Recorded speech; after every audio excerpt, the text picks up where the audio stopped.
Braves against the New York Mets. Hello, everybody. JJ here at Turner Field on a hot summer night. But what do you say, fans? Let's win one for the skipper. It's Braves, Mets, right here on Peachtree TV. The Braves play here. Braves play here. Well, Peachtree TV, count the games that make it cheer. Braves play here.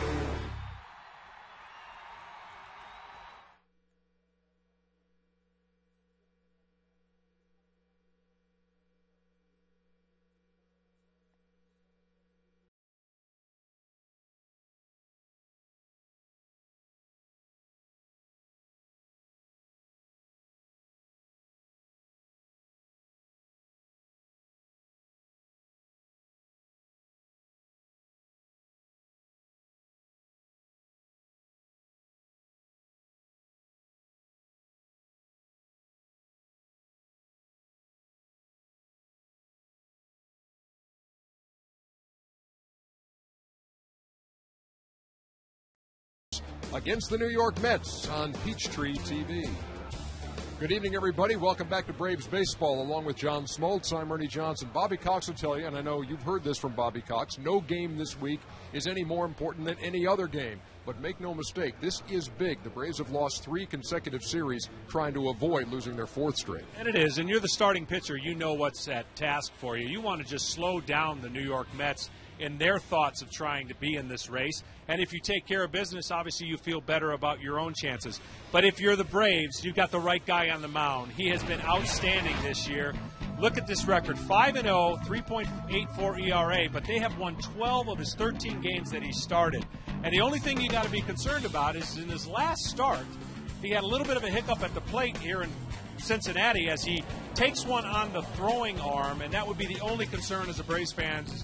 Can he recover from that? But he has thrown the ball extremely well, and on the flip side, the Mets starter has actually gone the other way. So things look good on paper. It's not a must-win, but it's a big game. Chris Medlin and Mike Pelfrey, the pitching matchup tonight. When we come back, we're going to talk about last night and, what it's like to be a closer, the ups and the downs, when we come back.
Former Brave teeing off against Billy Wagner in the 9th inning, and that was the difference. Celebration on the New York side, heartbreak on the Atlanta side as the Mets evened this 3-game series. Billy Wagner said he made the pitch he wanted to.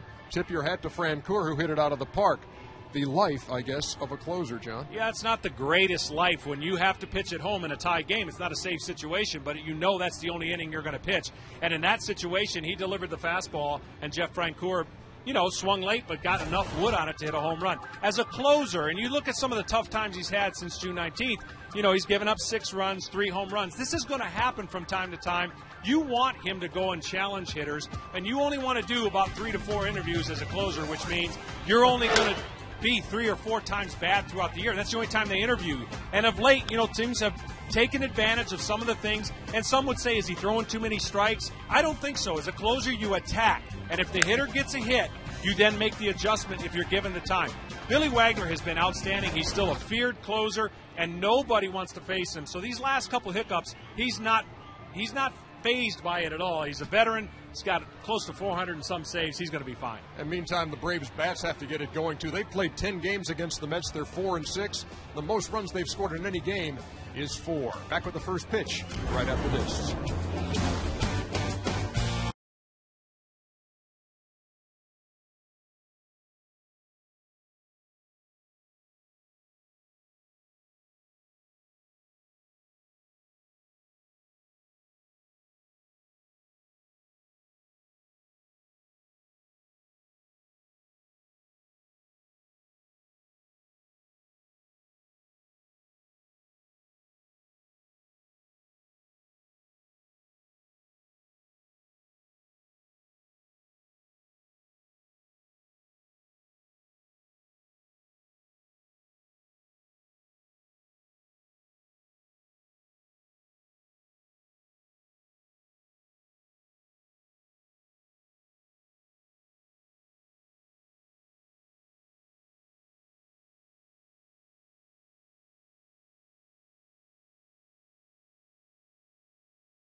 In the past couple of months in the South, it's hot, okay? It's 91, the heat index just below 100, and the forecast is for more of the same.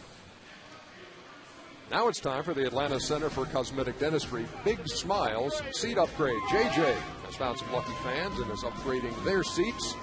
Keep watching to see where the new seats are located. It's sponsored by the Atlanta Center for Cosmetic Dentistry.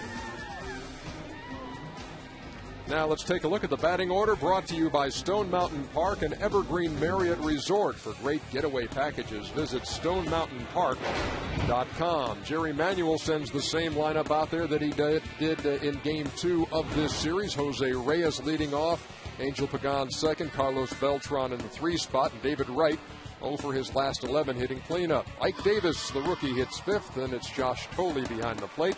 Last night's hero for the Mets, Jeff Francoeur, hits 7th, then Luis Castillo, and Mike Pelfrey does the pitching for New York. And Chris Medlin is on the mound for Atlanta, John. Yeah, and Chris is learning his first go-around of what it's like to make more than a couple starts. He's now a mainstay in the rotation, and he's got to just keep doing what he's doing. The magic of basically pitching at home, and his team, every time he takes the field, the team feels like they're going to win. But I would caution a little bit. He hasn't had much to do with the Mets so far in his young career. A couple guys had some good numbers. Jeff Francoeur 3 for 5, Ike Davis 2 for 3, and Mr. Pagan 2 for 4, but he's got to pitch off his fastball, use that changeup, not fall in love with that changeup, and really use this game, keep the Mets from scoring first, and see if the Braves can take advantage of the Mets pitcher Pelfrey having a rough go of it his last 6 starts. Month of July, Chris Medlin, 4 appearances out of the bullpen and 4 starts. And Jose Reyes leads it off and takes a strike. I've been really impressed so far in the strikeout to walk ratio for Chris. He just doesn't walk many guys. He's around the plate. 80 strikeouts to 20 walks. That's incredible for a young pitcher who's come in and really done a great job filling in a void of what wasn't anticipated as a starter, because he pitched primarily out of the bullpen last year and this year, so he's done a nice job. And he's got a great changeup, which will be on display tonight. Like right there. A ball and 2 strikes to the Mets leadoff hitter. And I think the only thing he runs into every once in a while, his changeup is so good that he goes to it so much, he needs to pitch off that fastball. You know, the misconception about Tom Glavine and Greg Maddux of their great changeups, they pitched off their fastball. There's a good example right there, locking him up with a good heater. Great start for Chris Medlin. Here's the way the Braves will line up defensively for this finale of the 3-game set. Matt Diaz gets the start in left field tonight. Rick Ankiel in center and Jason Hayward in right.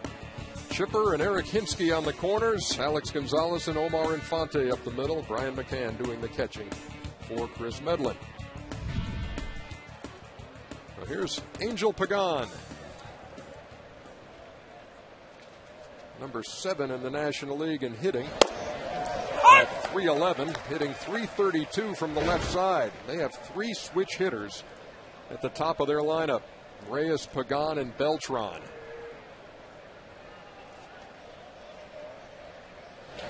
Yes, he did. 0-2.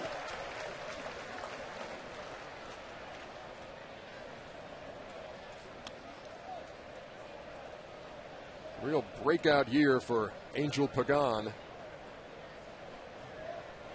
who was drafted by the Mets in '99. At the age of 17, was traded to the Cubs, traded back to the Mets. Stays alive at 0-2.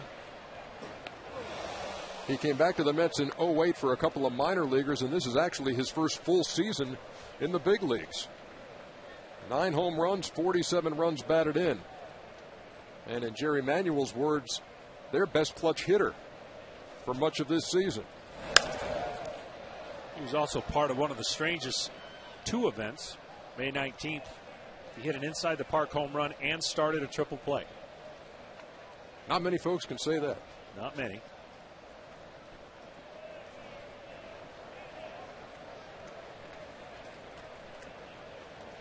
No balls and 2 strikes. Medlin to the plate. 2 up and 2 down. A couple of Ks in the book.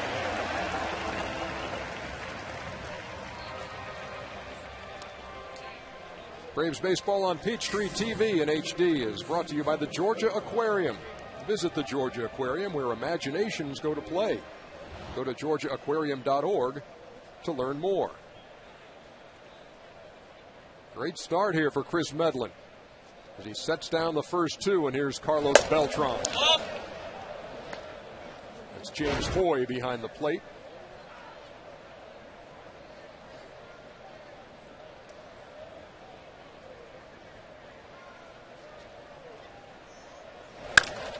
To second. Omar Infante gobbles that up, and an easy top of the first for Chris Medlin.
8-hole for the first time as an Atlanta Brave, and Chris Medlin doing the pitching.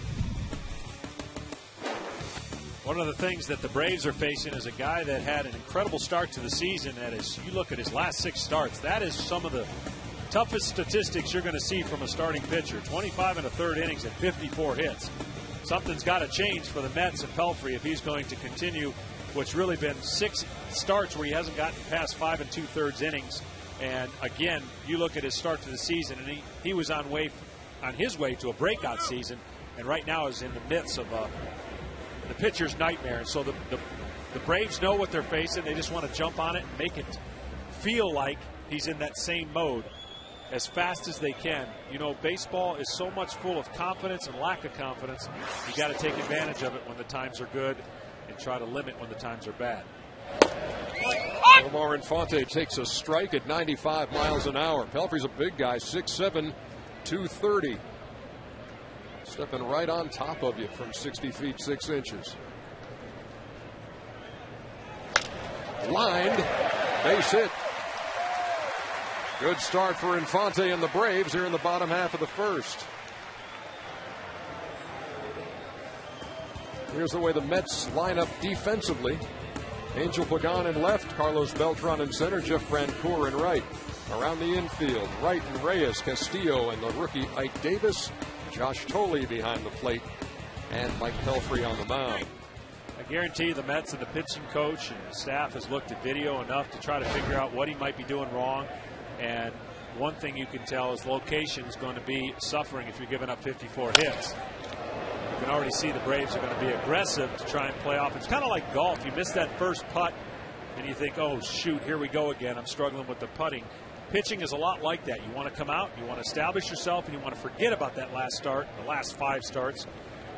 You know, if you have a rough first inning, it just starts replaying a lot of bad film, and the Braves want to make that evident today. Hayward takes a ball and a strike. Yeah, I mean, you look at that number and you think it's a misprint. 25 and a third, 54 hits. Especially from a guy who started out in April 4-0 with a 0.69 ERA. Was on his way, as you know, to a 7-1 mark after May. Grounded foul past Brian Snitker up there third. He was 10-2 through June. This is his first start in August after an 0-3 July, a month in which his ERA was a shade over 10. He walked 13 and struck out 10 in that month.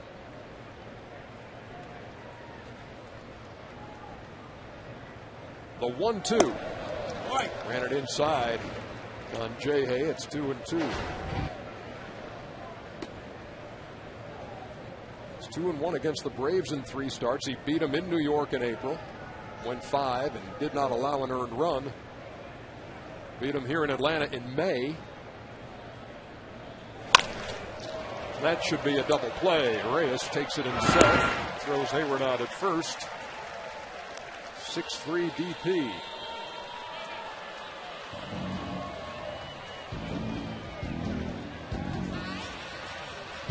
Third baseman number 2. That game in which he beat the Braves in Atlanta here in May. Pitched into the 8th, 7 2/3. His 3rd longest outing of the season. And Jerry Manuel, just to kind of contrast what Bobby Cox told me before the game, he said, you know, this. I said, Bobby, you know, how big is this tonight? He says, it's as big as last night was, and it's as big as tomorrow is. He said, they all weigh the same. Jerry Manuel asked him in the dugout before the game, how big is this? He says, this is a big game. This is big for our team to try to win this series, and it's big just in terms of the starting pitcher tonight. He said, we have to know if this guy's going to be an integral part of our run here, you know, down the stretch. He said, he's had such a great start. We have to know if he's back. And he really wants him to pound that fastball and have command of it. Well, he's absolutely right. And anyone who downplays it, you can if you're the Braves. I don't think you can if you're the Mets. You go to the park knowing, hey, we got a chance to pick up a game. We would have liked to have swept, but we got a big win, came from behind, something they haven't done very few times this year. And we need our guy on the mound to deliver a big quality start. And you know, every team's looking for that moment that sits there and goes, we're back. We can do this, because they've been feeling it out all year. Chipper to left, ball sinking and will fall for a hit. It seems like forever ago in 1991, we were that team that was going along. Nobody paid attention to us. We didn't believe in ourselves till the second half. We won 7 straight games to start the second half. Picked up 7 games in the standings. All of a sudden, we were in it. And we started believing because of that man right there, Terry Pendleton, Sid Bream, Raphael Billiard. You start having identity of a team, and when that identity is fragmented and you don't know, each player doesn't know or doesn't believe in the pitching staff or doesn't believe in the bullpen or the hitters, you have a hard time stringing some games together, and that's what the Mets have gone through. They've been outstanding at home and not so good on the road, and that's why they're hovering around 500. And as our producer Glenn Diamond points out, his memory serving him correctly, 9.5 back at the All-Star break, and in this New York Met team, you look at them, they have struggled since the break. They're just 6-13, but still come into this game tonight just 6.5 back in the National League East. The Phillies are 2 back as play begins today. You know, there for a while we made fun of the division. In 2 months it was the Chutes and Ladders division. Guys were going from first to last and last to first. And I think this is the time of the month where you define your team. Now, Phillies over the last 3 or 4 years have had the best record in all of baseball, I believe, in the second half. They just caught fire, and they know that they're the team to beat, even when they're 3 games back. That's the way the Braves were in our run. We knew no matter how many games we were back, we were better than the teams that were ahead of us. And until the Braves reclaim that, until they show Philadelphia, you know, hey, we're starting our new identity, they're still the team. And that's why the Braves in the clubhouse know that every night out, if they can keep winning series, it's going to be tough for Philadelphia to catch them. The 2-1, hit foul past first. 2 balls and 2 strikes. You know, baseball's nowhere close to football where you can play on emotion one Sunday, you can have a great speech, the team can go out there and play on emotion. Baseball's too long of a season. You can't get caught up in the moments. But what you end up doing is you start formulating what your team is. 162 games, you'd think you'd know by 40 games. But you look at this Brave team, has changed since the All-Star. They've added some players. They're re-establishing a lineup. Bobby's getting reacclimated with the guys that are in there. The bullpen's been improved. Now's the time, and all the experience that Bobby's had, he'll lead the team in a way that gives him the best chance to win down the stretch. Trying to win a series after losing 3 in a row. That came on the road, where they went 3-6. Payoff pitch with the runner going, and that's lined into the corner and right. Chipper's around third, and he will score standing up. Braves lead at 1-0. The 1,500th run that Chipper has scored in his career.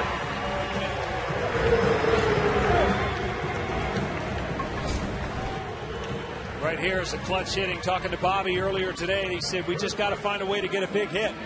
This might be the opening door to a 2-out double. That's the one thing that drives you nuts as a pitcher. You know, you just don't mind giving up a hit with 2 outs, but that is the one place where the runner can score a 3-2 count, gives them a head start running, and it produces a run for the Braves. The formula that you want, jump on Mr. Pelfrey early. Here's Eric Hinsky. Fly ball to left, near that line. Pagan on the run and makes the play. That'll do it for the Braves in the first, but they get on the board. Ryan McCann delivers. It's 1-0.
at Turner Field. Time to take a look at the SunTrust Solid Performance, brought to you by SunTrust. Live solid, bank solid.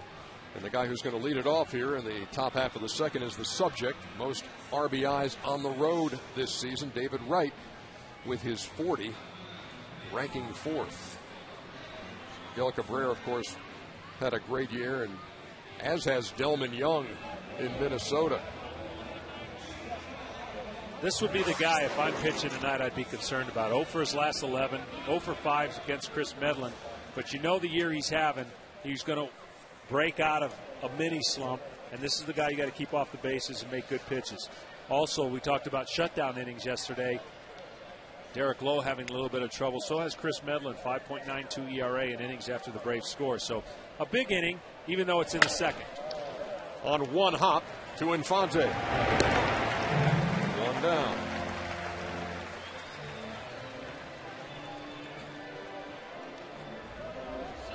You know, pitching can sometimes be about, you know you're going to give up runs, and it's when you give up runs that can be critical.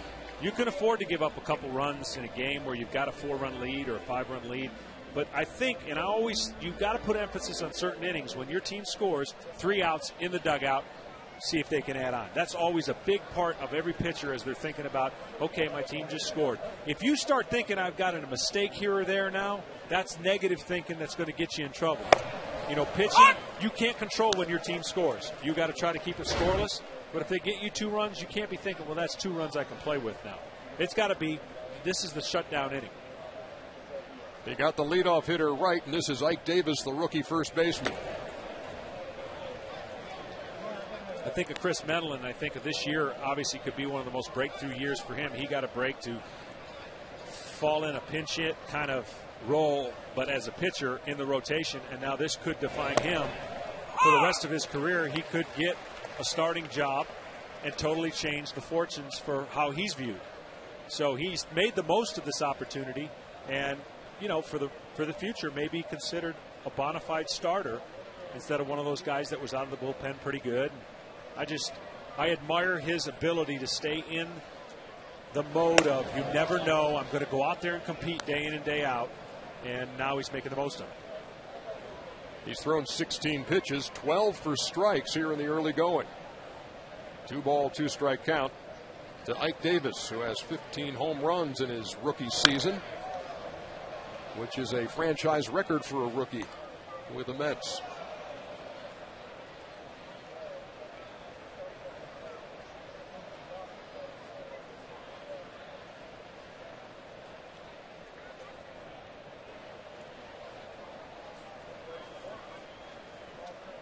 Davis waiting on a 2-2. Outside, 3-2. He's 2 for 3 against Chris Medlin. One of those a long ball. And you see that great swing from the left-handed side. He's got a pretty one. High change up there. See if he can get this curveball right where he wants it. Yep. 3rd strikeout of the night. Looking to get it down. You see the target. That target only represents where you want to start the pitch. Some guys like to see the target where they want it to end up. In a situation there with an aggressive hitter, you want it to look like it's a strike as long as possible and then dive out of the zone. You only can do that against guys who are reckless in the strike zone, meaning they want to hit.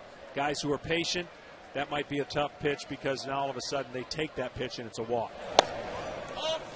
Josh Tolley takes low, 1-0. Where did you like him to set up?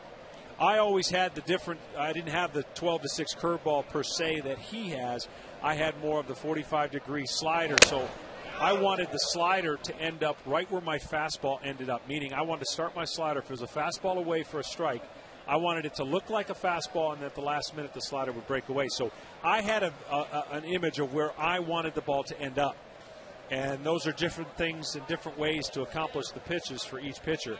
And that's just what worked for me. I had trouble seeing space, meaning space between the hitter and the catcher sometimes, and I learned to focus on where I wanted the ball to end up, and that helped me out. A ball and a strike to the Mets catcher. It's in the dirt. 2 balls and a strike. To be honest with you, in my first couple of years, I had no idea what I was doing and why they were swinging at the sliders, and so I just kept throwing it. And then when I learned what it was like to control it and command it and the different nuances that go with it, man, it makes pitching a lot more fun. And pitchers will lie to you. And early on, most guys don't know where it's going. And they just, being honest, I don't know where it's going. And I just throw it. And then you learn. You learn your arm angles, and you learn the different things that come over time. And, man, I used to sit there and go, I don't know why they're swinging at it. I'm throwing it in the dirt. I appreciate it, but don't know why you're doing that. 2 balls, 2 strikes, 2 outs here in the second. Lined, base hit. First hit of the night for the Mets. Second hit of the series for Josh Thole. He's on there with 2 down. And here is Jeff Francoeur.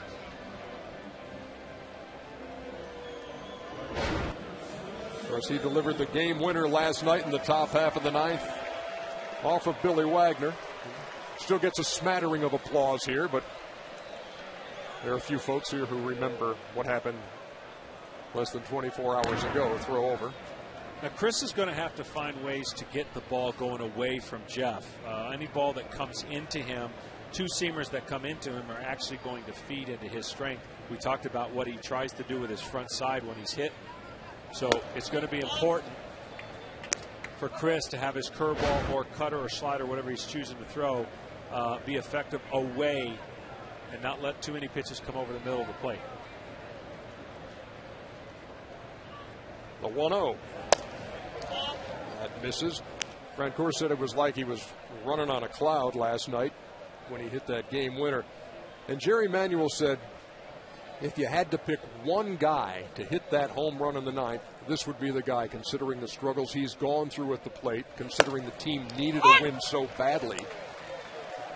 And Jeff still says today, one at bat's not going to change anything. He's still trying to find a way to relax at the plate. Jerry Manuel says, look, I've tried to work with him. I've tried to work with him breathing at the plate. Take a deep breath. Relax. But nothing is quite sinking in yet. Well, here's the deal. For certain personalities, you need different results or different things. And for Jeff, he needs one trigger point. He needs one thought that's going to trigger other things. He cannot, and some guys, and I was one of those, I couldn't think about 3 things. I had to think about one thing and execute that one thing, which made my job a lot easier than having to think about where my foot, my arm, my head, and all the different things are. So, and that's the same thing with anybody else. Now, some people can have those multitask thoughts. Well, Jeff needs one trigger thought because he's have a multitude of things going through his head, and he's thinking about, and he's searching. And any great athlete or guy who has determination and grit is going to want to find it as fast as possible. And in baseball, it'll eat you alive if you don't find it real fast. And he's going through that period. Hopefully for his sake and his career, he can figure it out. And I agree with him. One swing, one at-bat's not going to do it, but it certainly feels better having that result be a good one. Payoff pitch is low. And they're at first and second with 2 out. Now that's a great pitch that you want as a pitcher. And so what the umpire is telling you already is that pitch is going to be low and won't be called. This is a great 2-seam live fastball, and maybe just a little bit low as the movement goes below the knees. Jeff was able to stay off of it somehow, maybe looking for something else. And Chris in just a little bit of a trouble here. He's got the pitcher on deck, so don't be afraid to pitch around the guy if the count warrants that you're behind to this hitter. Toughest job in baseball, sorry, Ernie, is the 8th hitter. Luis Castillo did pick up a couple of hits last night. He was 2 for 3 and scored a run. And the reason I think it's the toughest job is because you're, as a hitter, trying to figure out, well, he ain't going to give me anything.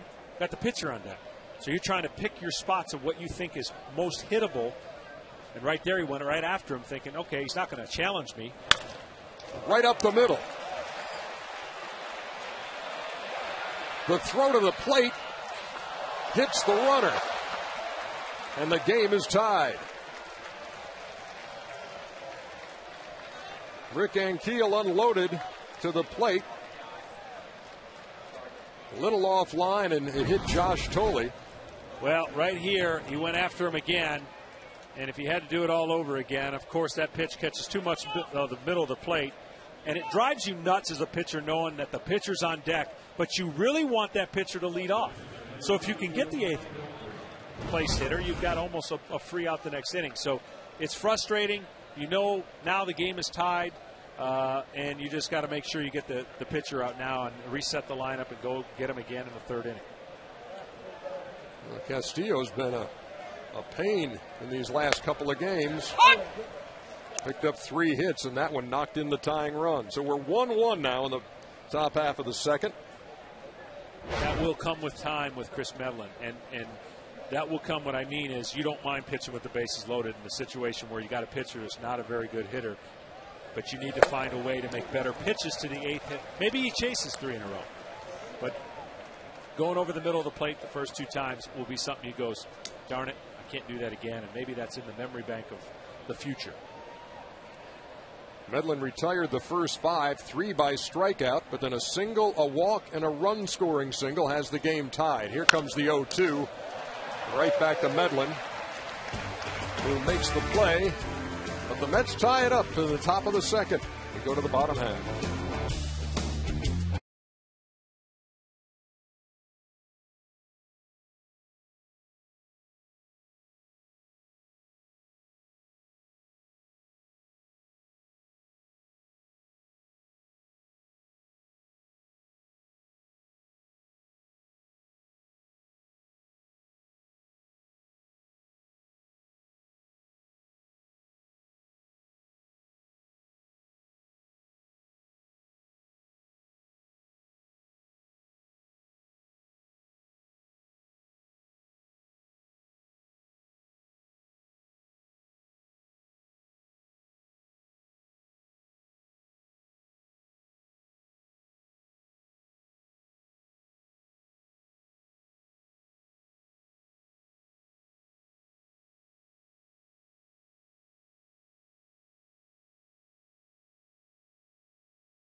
Question of the game built by the Home Depot.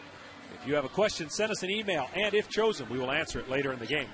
Send your email to braves@peachtreetv.com, and please include your name. More saving, more doing. That's the power of Home Depot. This really is my favorite part of the reading the Home Depot. The way it's smooth, and the fans get to interact. They ask good questions. I just look forward to it. It shows. So that old shutdown inning thing, not really working. It happened a couple of times last night. Happens here as the Braves score in the first, and the Mets turn around in the top of the second and tie the score. I'll stop mentioning it. It's out there now. It's known. I'll just stop mentioning it. See what happens. Bottom 2, Matt Diaz to lead it off. Mike Pelfrey giving up 3 hits in the first. Braves scored once. The right-hander to the plate. Hey.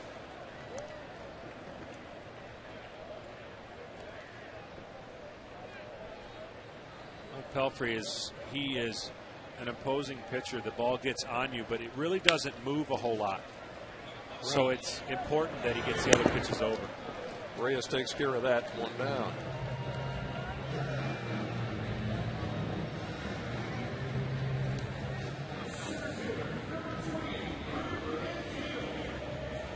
Pelfrey has talked about this stretch, which we have talked about here early in the telecast, as one of the worst stretches of my life.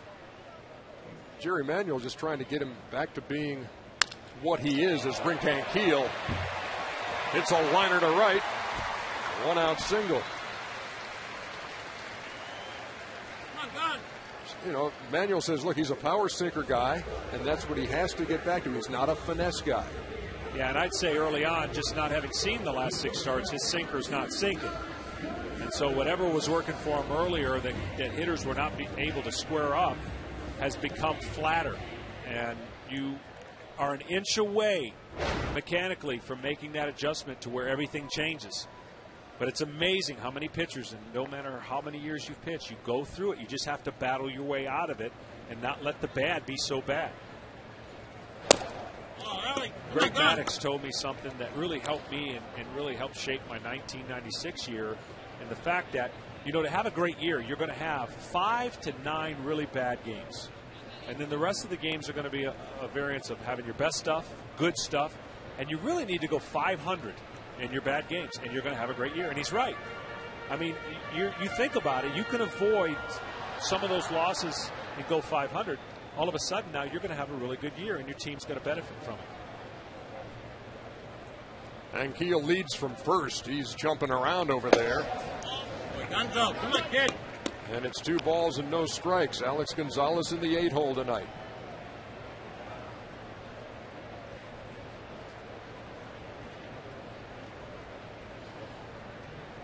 Pelfrey going to take time to tie his right shoe. He has a strange statistics in only 18 innings pitched for the Braves. 8 double plays in 2010. I don't know that I've got 8 in 3 years, and he's had 8 in 18 innings. And Keel continues to dance off the bag at first. 3 balls and no strikes. Chris Medlin on deck.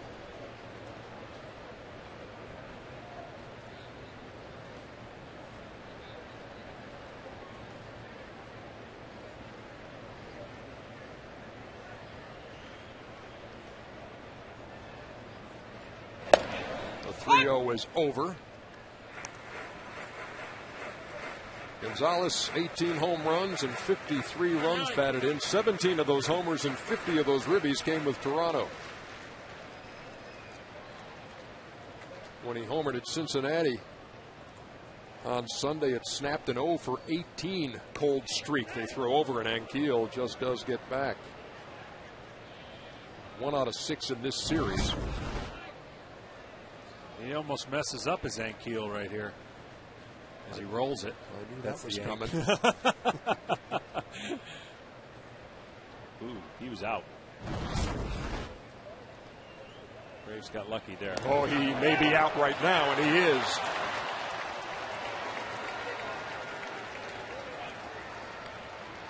That's going to drive a manager nuts right there on a 3-1 pitch. There's no need to get that big a lead because it's, you know, he's going, but the hitter's going to have a great pitch to look at. And those are the little things that come back to haunt a ball club. When things are going good, those get hidden. And when they're in a rough stretch, people remember those things. Just like yesterday when they weren't able to deliver the runs. Gonzalez to center, and that's going to drop in.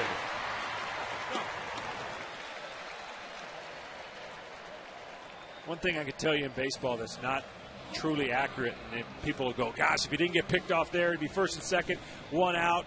No, everything changes. Pitch selections change. It doesn't work that way, but it does have a momentum effect for a team that's struggling or a team that's going good, and that's what you got to remember. Now, at least for the Braves, they're able to get their pitcher up, reset the lineup.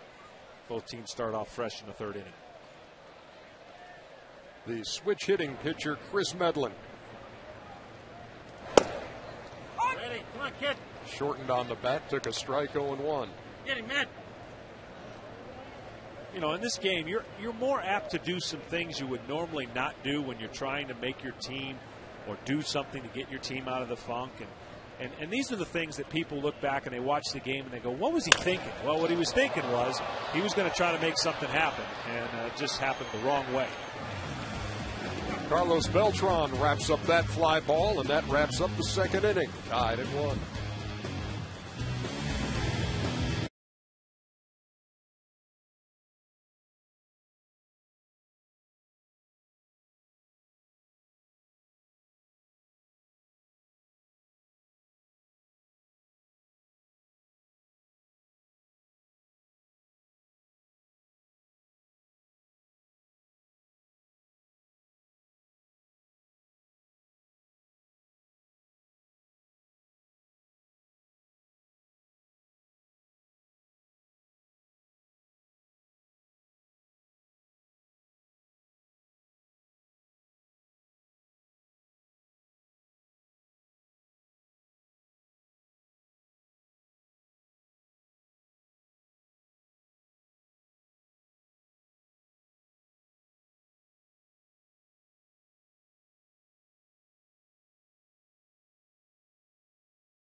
Well, that'll be a head knocker, I'm telling you right now. Hey, here are the recipients of the Big Smile Seat Upgrade, sponsored by Dr. Deborah Gray King and the Atlanta Center for Cosmetic Dentistry, the place in Atlanta to get a beautiful smile.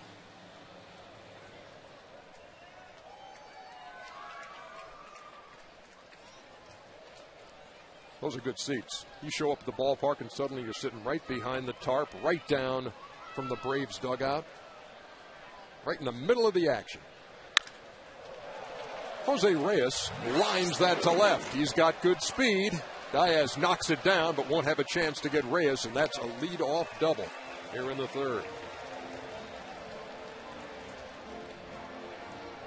That's the guy that makes him real tough on opposing pitchers when he's doing his thing, and he picks on a high fastball and goes the other way.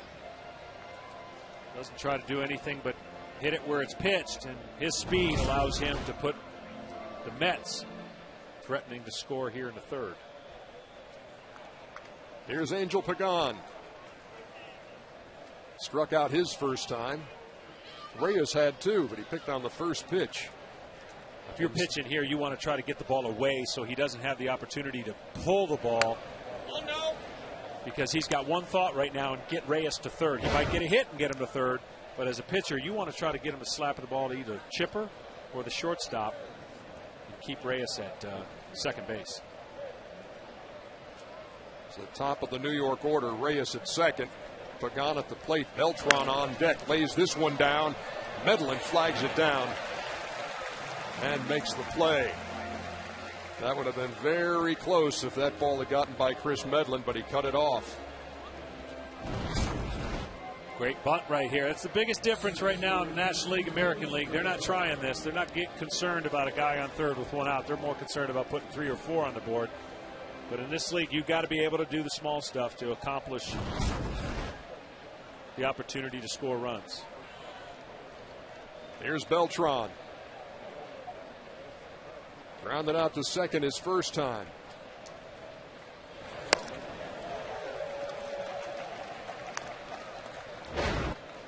Bobby might have a different approach, Ernie, if it wasn't such a fast runner on third. He may have his infield closer to being in, but with the speed at third, you're only making Beltran a better hitter with early in the game. They'll give up a run to get an out in this situation. Fooled him. It's 0-2.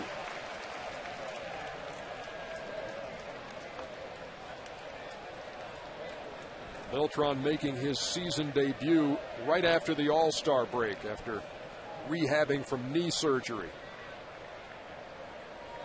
5 times an All-Star.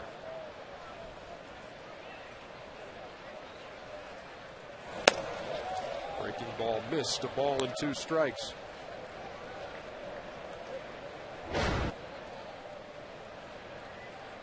See those career numbers, and he's trying to get back to that form after the knee trouble. There's a big brace on that right knee. Rounded toward first. Hinske makes the play and then loses the handle, but Medlin is still there for the out. The Mets take the lead as Reyes scores. A good piece of hitting right here. He pulls an inside fastball. I think Chris was trying to get the freeze him up strike in the inside part of the plate. Beltran was able to get the bat on the ball and get a much needed run as the Mets take the lead. So now the base is empty with 2 down for David Wright.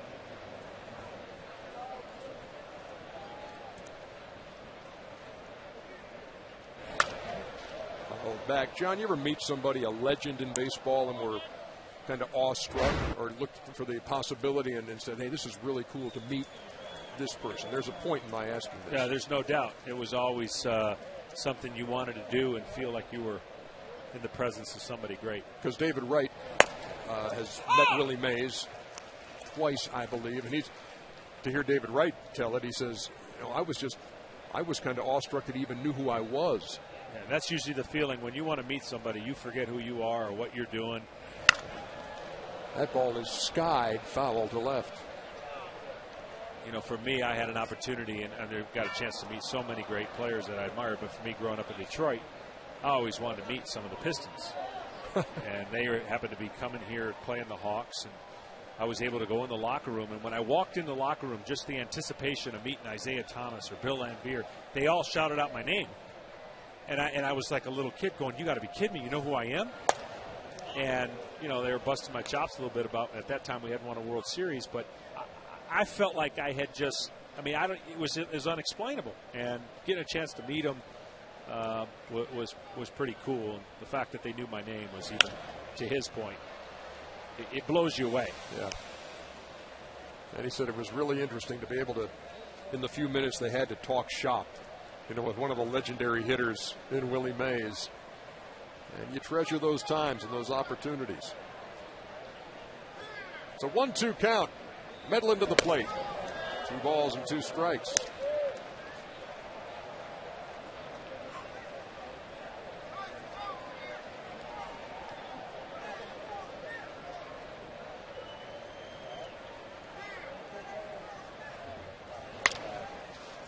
Rounded toward short. Chipper will cut it off and throw out right by a step.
Eric from Roswell, Georgia will have the chance to win free airfare for 2 if the Braves go deep here in the 3rd.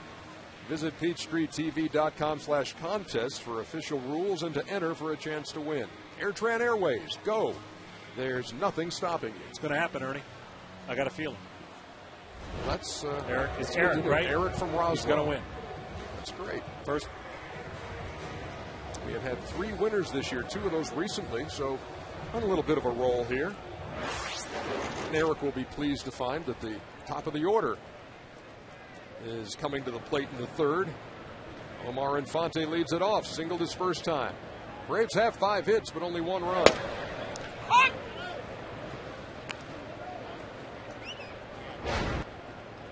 Omar's got 2 home runs, 27 runs batted in. Come on, out. He was erased in a double play in the 1st. Boy.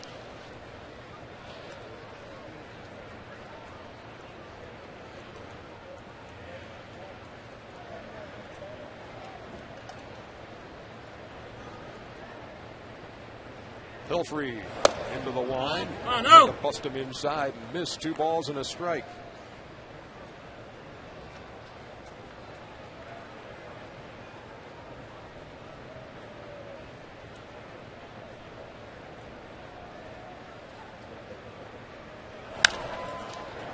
Popped foul over by first.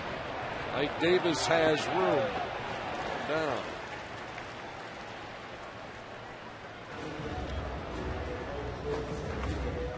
This New York team, the Mets, on May 1st led the National League East. June 27th, they were a half game back at 43 and 32 have gone 11 and 21 since. And there have been team meetings called by Charlie Manuel. There have been times where Omar Minaya, the general manager, had to address situations, and everybody's okay right now, no changes and that kind of thing. But Jerry Manuel has found out on more than one occasion how warm the seat can get there and how intense the scrutiny can be in New York. There is Omar Minaya.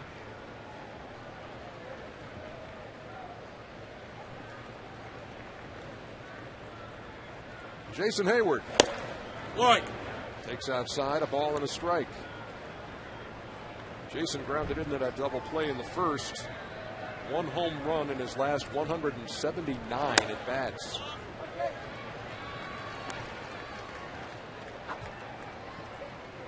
Be a great learning experience for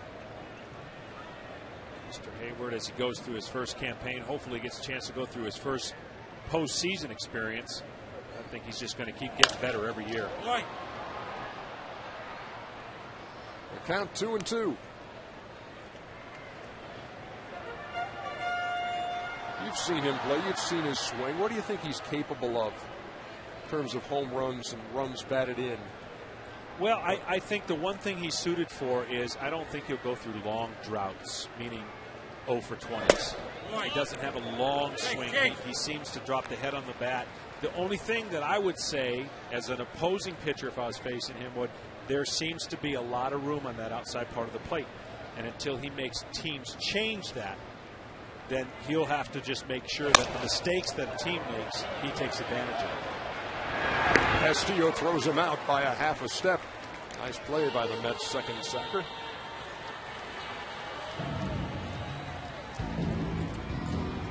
Let's take a look at tonight's leaderboard, brought to you by the Sunshine House, a tradition of excellence in early education. Braves leading the National League, drawing 435 walks. And that's just one behind Tampa Bay for the Major League lead. A lot of times an overlooked number, I think, sometimes, because you're just getting on patience at the plate. You're getting runners on base, and you're creating opportunities for yourself. Sometimes I look at that as overlooked as like free throw shooting too in basketball. Sometimes people will look at that and say, if you make your free throws, you'd be amazed at how many games you win. Yeah, and I think early on it was a little misleading, meaning the Braves were struggling offensively with a lot of guys, and they were pitching around the hot guys where they would get a lot of walks and still weren't producing a lot of runs. But now I think it's relative. As Chipper gets a hold of one to deep right, Francoeur goes back to the tag. Yeah! Yeah, I told you, Eric. Congratulations. Never give up. Eric from Roswell, a winner from Airtran. And Chipper goes deep for the 9th time. We'll have a 1-800 show not too long from now and predicting the future.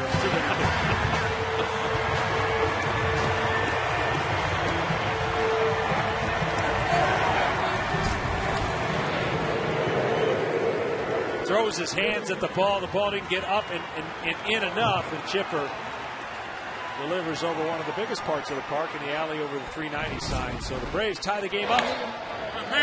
And there are a bunch of guys in Roswell named Eric jumping around right now. The real one will be contacted. Does he win twice if Matt goes back to back? Why? Yeah, you provide the second one. I'm being told no, but that would be a nice add-on. Gets to bring 2 more friends. Glenn says, absolutely not. A ball and a strike to Brian McCann. Game is tied. And Eric from Roswell is taking to the skies. That was Chipper's 3rd home run off of Pelfrey.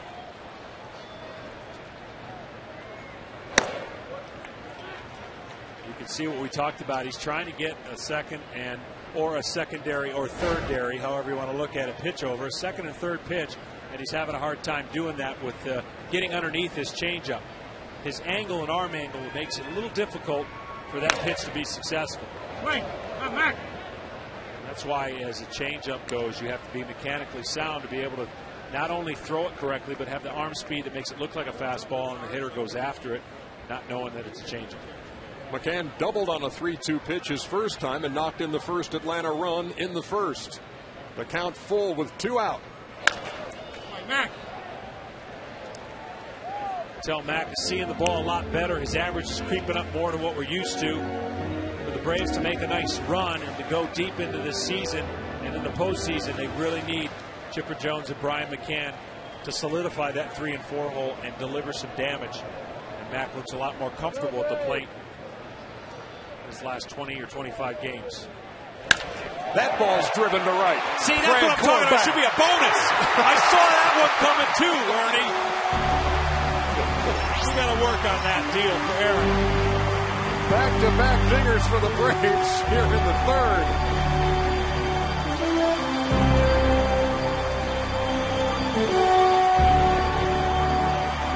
Maybe he can get an attorney and try and reserve the disclaimer. He goes down and just gets this pitch, and as soon as he hit it, Frank Gore took a couple steps and it was automatically gone. Braves take the lead. And I'm tired. I know, predicting the future is so taxing. I'm drained. Get me through this game, Ernie. Here's Eric Hinsky. This all happened after 2 were out. On a foul pop to first and a ground out to second. And then thunder back to back.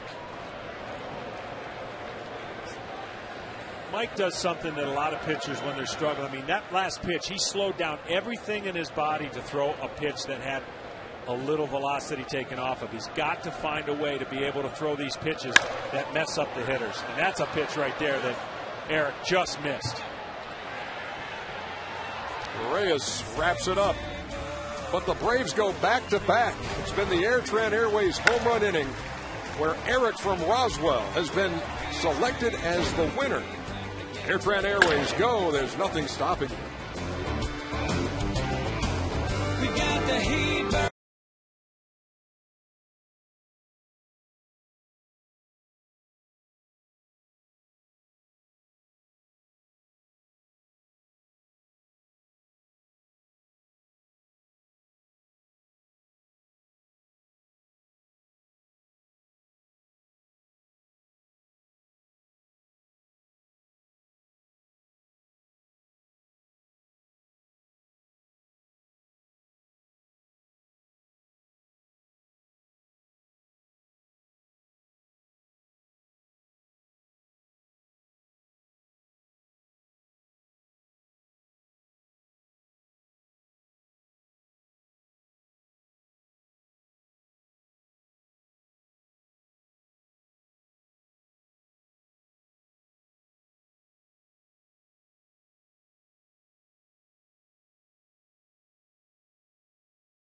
Forward.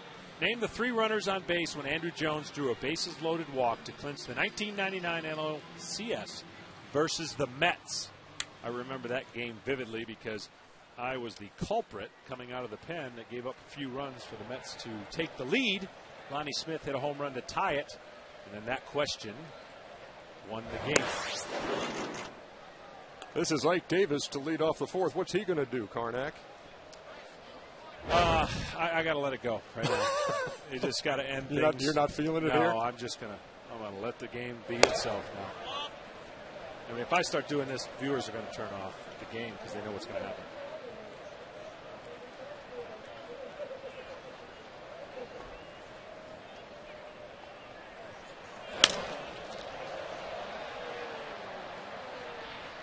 Davis to left to Diaz, one down. How excited was John Smoltz after his prophecy came true? Here, look at this. You have absolutely crossing the line. Good thing you grabbed my feet as I was starting to float out of the... Next time I'll know better. You'll miss the joke. One down here in the fourth. This is Josh Tolley, who singled and scored his first time in the second. He's hit the ball right on the button a few times in this series. That is out number 2.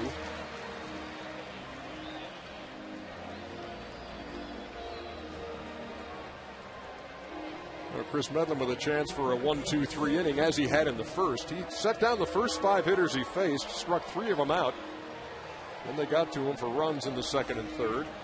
And this is the inning I said I wouldn't mention again, but so far the Mets have helped him out with some quick swings. And you know this guy's going to attack, so he's got a chance to get out of this inning with about a 5 or 6 pitch inning, which is just great when you can do that as a pitcher after your team has scored some runs. Hal's shaking his head because I said I wouldn't mention what this inning is. Would you call it a shutdown inning? No, I said I wouldn't mention this kind of inning. I said it. Yeah, you said it, but I said I wouldn't going to say it because it hasn't worked when I've said it. Ball and a strike. Francoeur takes 2-1. He walked his first time. Part of that 2-out rally that plated the first New York run.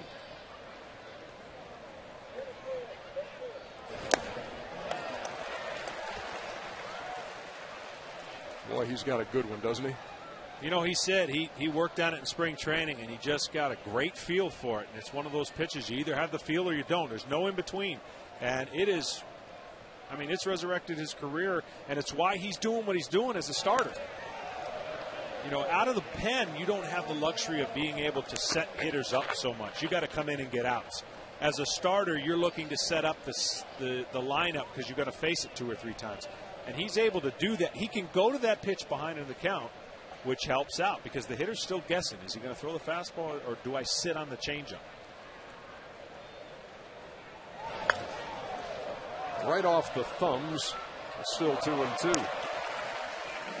Something Greg Maddux, Tom Glavine did better than anybody. They learned how to slow the hitter down when things were getting a little bit quick and the runners and were on base. They could slow the hitter down. Other guys have to go faster, throw harder, spin it more. Well, a changeup slows the hitter down. It keeps him back from jumping out and attacking a fastball and just has him off balance enough to where you plant that thought in his head.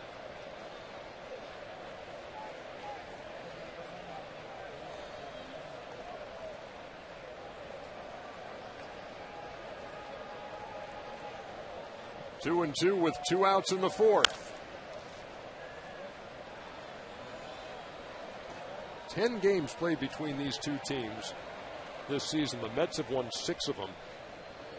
And going into this game, it outscored the Braves just 23-22 in those 10 games. Most runs scored in any one game was 5 by the Mets. Toward short, Alex Gonzalez. And there's your 1-2-3 inning. That's a shutdown inning, Ernie. Thanks, partner. We're going to the bottom of the fourth.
Incorporated and may not be reproduced or retransmitted in any form, and the accounts and descriptions of this game may not be disseminated without the express written consent of the Braves.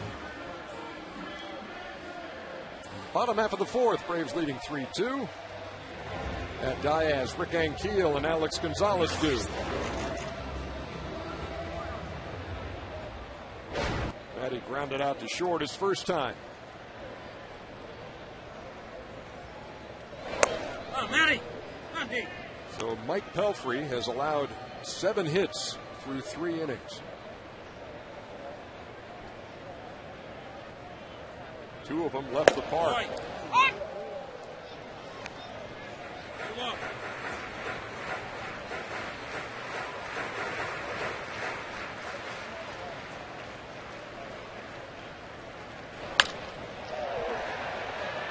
The straightaway center, and Carlos Beltran wraps it up. Here's tonight's Toyota trivia question. Name the 3 runners on base when Andrew Jones drew a bases-loaded walk to clinch the 1999 NLCS versus the Mets. I think it's Williams, Jones, and Brian Jordan. That's my guess. Look at you. I was throwing sidearm then, giving up absolutely rockets. So I was very well tuned into that game. That was a strange series. I got the save in game 2. I pitched game 4, 8 innings. That game went into like 100 innings. We lost that game, and then came in game 6 in the middle innings and put some fire on some gas on the fire there.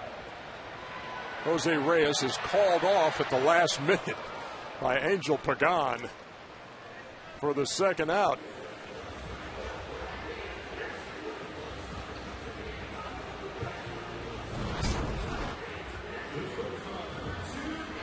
And I do mean at the last minute. Reached out and made the play.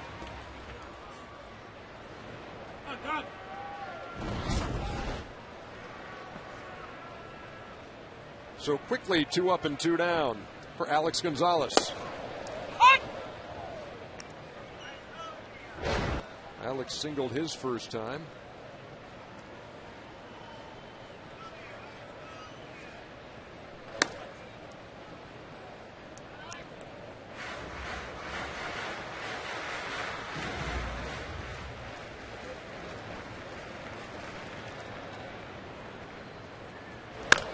Maybe. How would you assess what you've seen of Pelfrey so far? Well, the only thing I can see is, again, talking about his big frame, he's getting under some balls. His hand's got to be on top for the ball to sink. Now, when he goes up in the zone, that's where he pronates the ball and actually gets underneath it. And he's got to be a guy that comes straight down with his hands behind the ball and on top and have that downward action.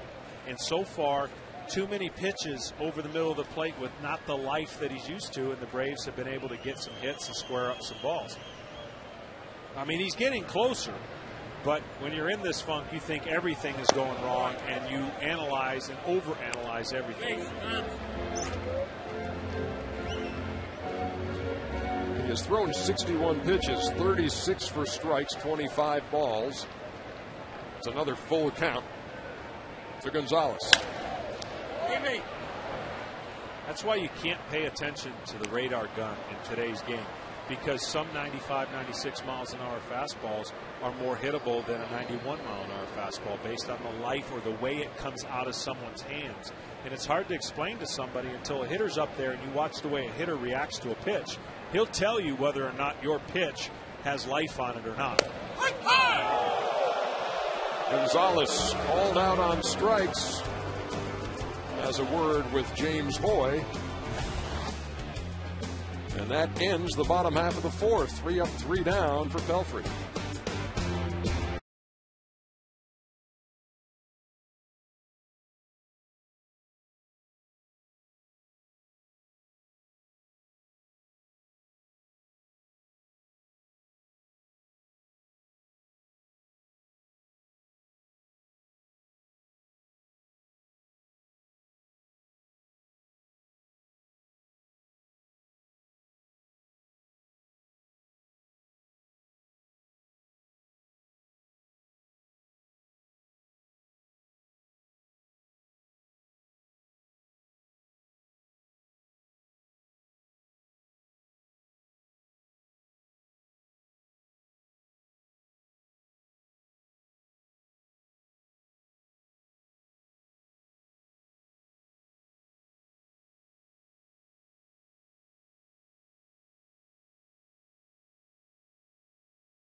Little postcard for you from Turner Field on a partly cloudy night.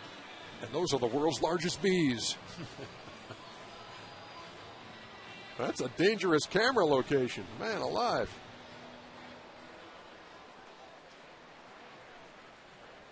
Guess every time you pan that thing, it stirs them up.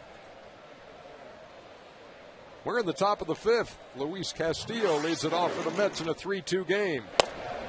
Chris Medlin starts him off with a strike.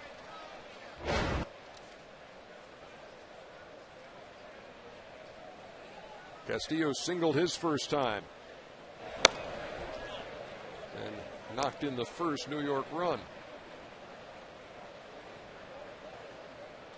They put together a 2-out rally in that frame. Right up the middle. Can't stop him. The number 8 hitter is 2 out of 2. So far in this series, they've not made him conscious in at all. He's been able to square up balls in the middle of the playing field and the other way. He likes to actually go towards first base as he's swinging, and it just feeds his game when he doesn't have to fight pitches off inside or swing at pitches down, underneath the barrel. So Mike Pelfrey will now try to bunt him over. Chipper creeps in at third. Laid down right in front of the plate. McCann will throw him out. Sacrifice accomplished. 2-4. I'm surprised in this short 2 games, the pitchers have had easy pitches to work the bunt. No one's thrown them any sliders or curveballs to try and get them to pull the ball when Chipper's coming in or pull the ball foul. A fastball is the easiest pitch to bunt. I know you want to get the out, but make the pitcher work for it just a little bit. And so far in this series, the pitchers have all had easy pitches to bunt. So the tying run in scoring position for Jose Reyes, who doubled his last time. Swung at the first pitch and lined it to left. He was called out on strikes to lead off the game.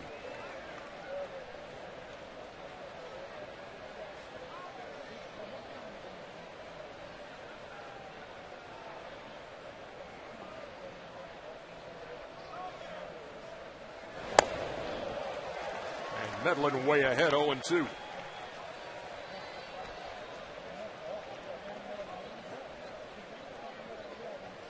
Reyes has knocked in 39 runs. Been bothered earlier in the season by an oblique strain and says he still feels it when he bats from the left side. Hitting .269 from that side.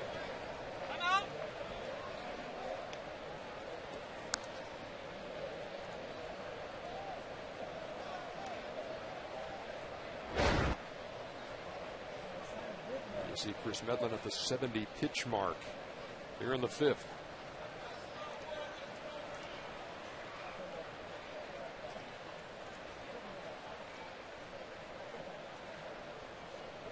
Reyes waiting on a 1-2. And Chris came bouncing off the mound.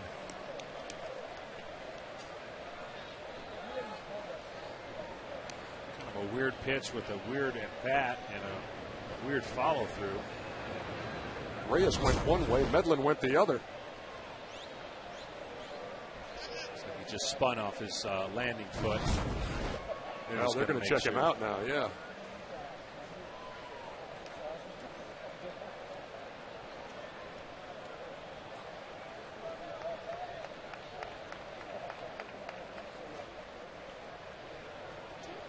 You could tell as soon as he came off the mound, and remember he got hit in the arm in the Cincinnati game. Well, what you're worried about is if his hand's tingling at all and the pitch can get a zinger, and you just want to make sure that sometimes you'll bang your nerve, or if you're recovering from inflammation in your forearm, sometimes that can get and bother you a little bit. It looks like he's going to try and test it out, but he might have had just one of those little zingers that gets your attention. You just want to make sure, and Bobby certainly want to make sure that he's not going to do anything. Bobby will talk and he'll reassure him, I'm fine. Jim Lovell out there with Bobby, and maybe not. That's going to be the night for Chris Medlin. And as soon as we get a report on Chris, we will certainly let you know, as they're going to have to fire up a reliever here. You hate to see that. And you saw the reaction when he bounced off the mound after that pitch.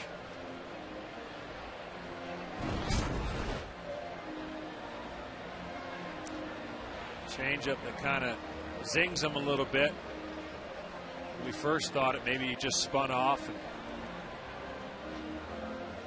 was trying to get the feeling of whatever it is that bothered him as he's taking his time to wait for it to dissipate or get away, and then it doesn't. So they're going to make sure and take the conservative approach, which they should. Hope that everything's okay.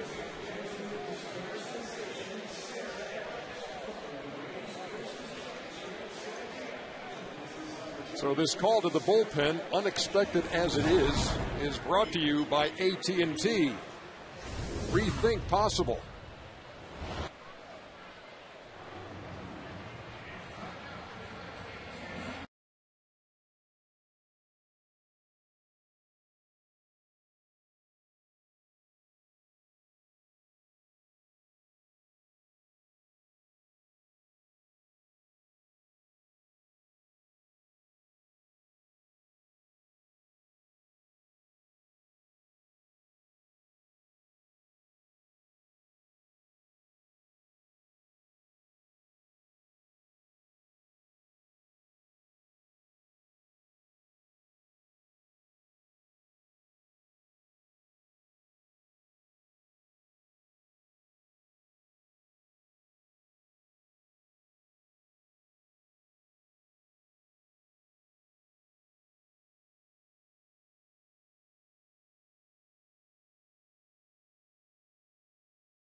Saturday, September 4th, Peachtree TV will host the Bulldogs' first game of the season.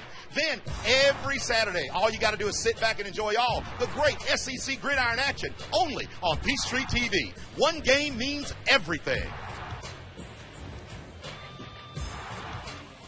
Welcome back to Braves Baseball on Peachtree TV. If you're just joining us, Braves and the Mets in the finale of a 3-game set. Atlanta leading 3-2 here in the 5th, but Chris Medlin has had to leave here in the 5th after 4 1/3.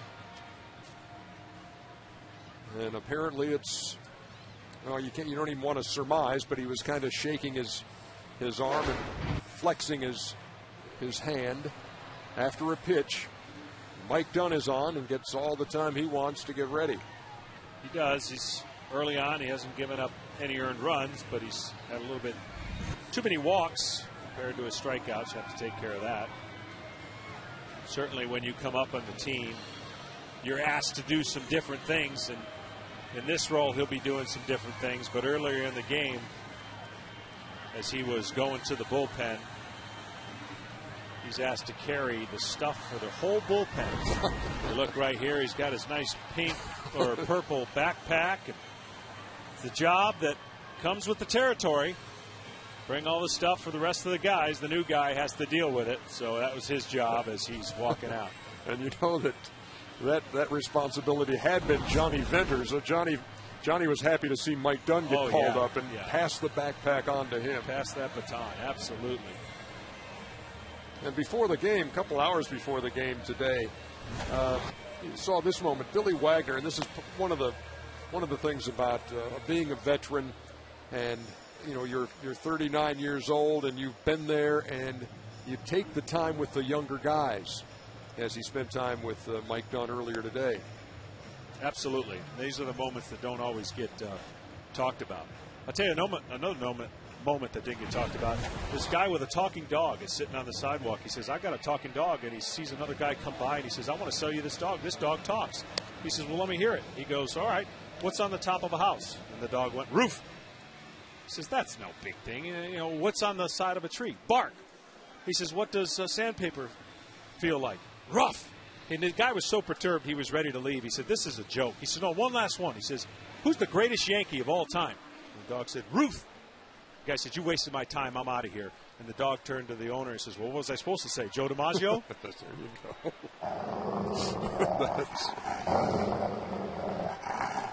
Back to the action, Ernie. That's what a payoff. Oh. Hal gives it a 7. See that Hal is back. Popped up is the first pitch from Mike Dunn, and Eric Hinsky makes the play to retire Reyes.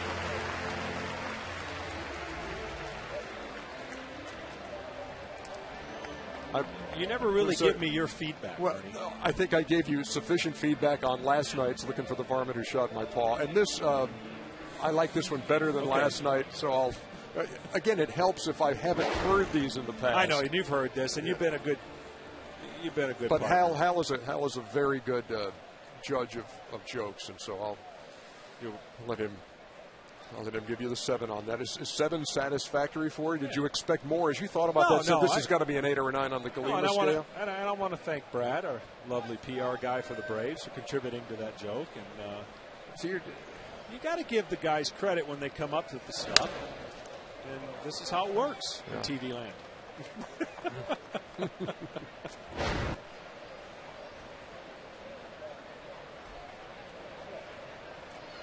Hal's Wow. Don't even, you're going to try to say participation again, and it's just not going to work. I got locked up. I'm sorry. Angel Pagan behind 0-1 as Mike Dunn delivers, and it's 0-2.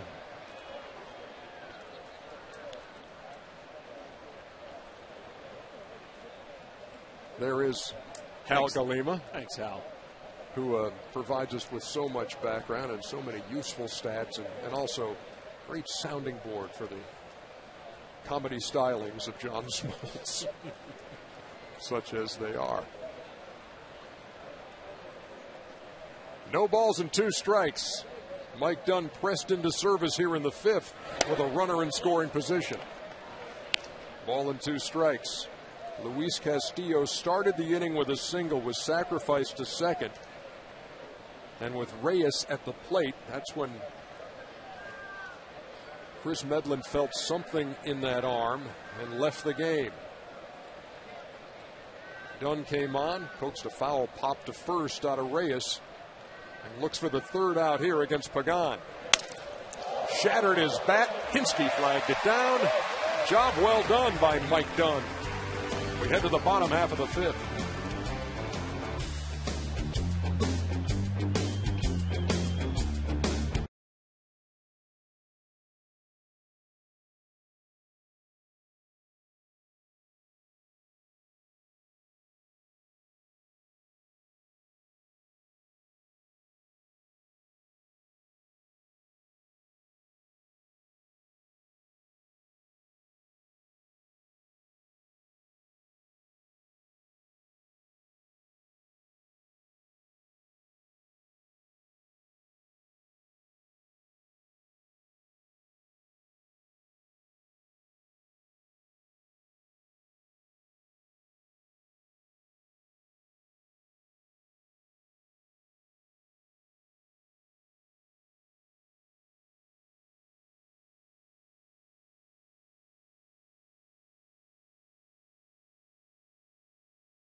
$50 of food and beverage for free. To order, visit braves.com/pennantpack or call 404-577-9100 today.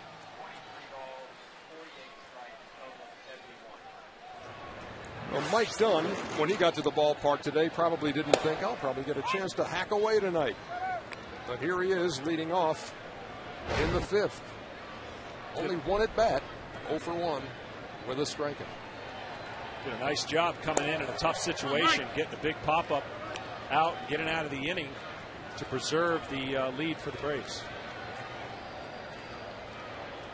Ernie, our colleague, Joe Simpson, was not fond of that joke. That is foul up toward third. Oh, and did he text you? Yeah, he texted me and said that was a 2. Oh. You know what? I've been fighting the urge, John, but I'm going to give you one of my own. Okay. In this half inning, time permitting, and it's just a very short joke, but one of my favorites, and I'd be interested to see the Hal rating on it, and maybe Joe will text you back.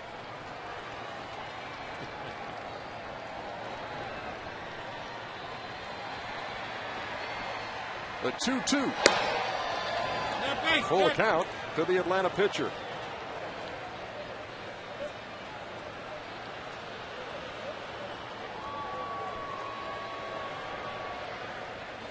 Here comes the 3-2. Grounded towards short. Reyes charges. Dunn's running it out, and that ball is thrown away. Give Mike Dunn credit. He was digging to first. And Reyes had to hustle and threw it away. Mr. Falco, the Braves strength coach, looks like he was in on this play. As you don't usually see a pitcher busting it that quick down the line. And certainly paid off with a base hit and then a throwing error. Nice job. Got to be live in that Atlanta dugout last night. Glenn Hubbard on an errant throw by Alex Gonzalez had just taken his helmet off and was looking away, and the ball darn near got him. So Dunn's at second. Get him over short.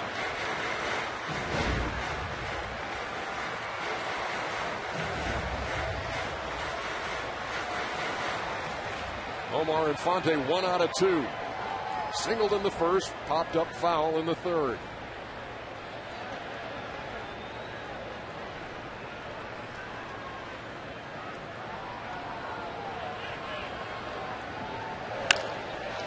That foul to right.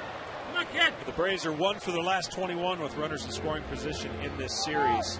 They've had their chances. Here's a case where might not reflect in the average. It might be 1 for 22, but he needs to get him over to third base. And then the statistic becomes a real one by getting him in with less than 2 outs. So he's going to try everything he can to get Mike Dunn at third, who hasn't probably been on bases too many times in his career, and it makes it easier to score from third than it does at second.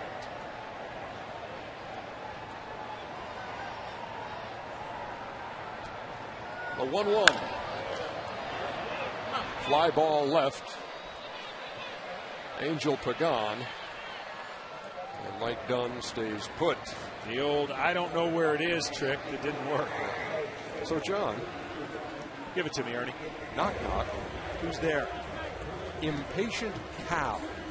Boo. Yeah, I like it. See, I knew where you were going. I like it. Oh, yeah, you knew where I was going. Yeah, I thought you were going to say interrupting cow. No, impatient cow. I like it. I like it. See, if I said interrupting cow, you'd expect the interruption. But you say impatient cow. Like our crew is all over it. Well, I'm just going to say right now that if Joe Simpson types in on my phone anything higher than a 2 there. Ready. I'm not even going to reveal Hal's grade until you hear from Joe.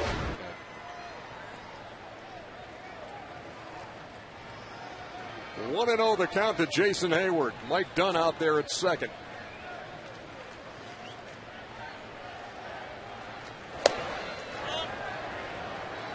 2 balls and no strikes. I feel like Jason here needs to take advantage of the situation, find a gap, make it easy for Mike to score, get a double, start extending the lead, making this a little bit tougher for the Mets.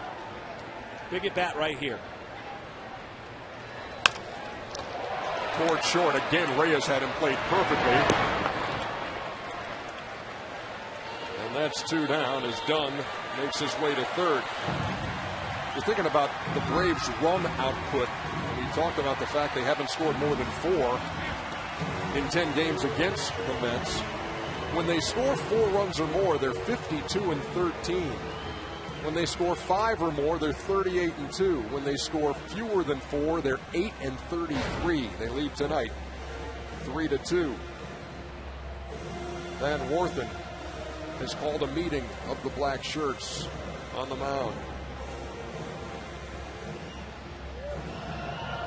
And a blue shirt will join in. James Hoy says, hurry it up. Chipper is singled and homered. Number 9 came in the third.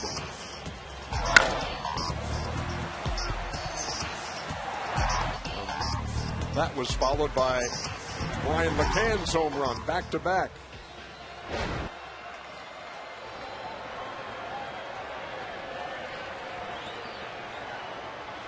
Dunn at third, 2 down. Outside the Chipper, 1-0. Game within a game. You saw the first at bat where Mike Pelfrey was pounding Chipper in the whole at bat. Now on the third at bat after hitting a home run, trying a different approach, trying to see if he can't get him reaching for something. You're facing a guy like Chipper Jones. You can't go one way and expect good results to happen. No matter what kind of year he's having, he's able to adjust. And he knows and watches a lot of video of what the pitcher's trying to do. 3 balls and no strikes.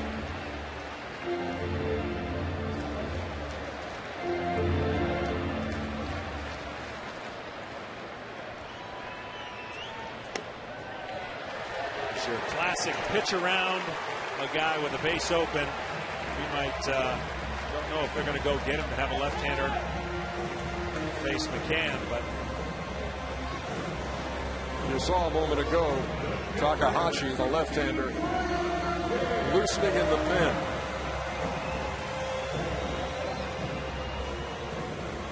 Brian McCann steps in against Pelfrey.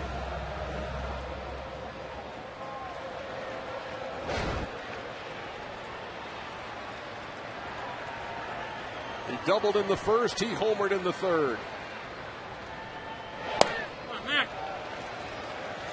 This is what happened moments after Chipper went deep. B-Mac went down and got one.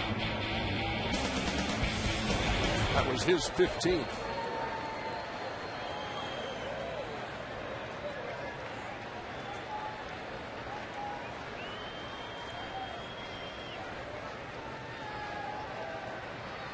The 1-0.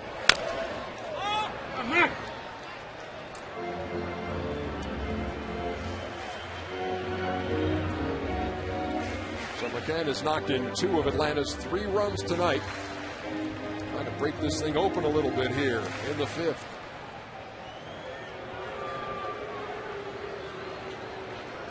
Mike Dunn is seeing a lot more action here in this 5th inning than he could have envisioned, coming on to retire 2 hitters in the top half with the injury to Medlin, and then been on the base path since this inning began.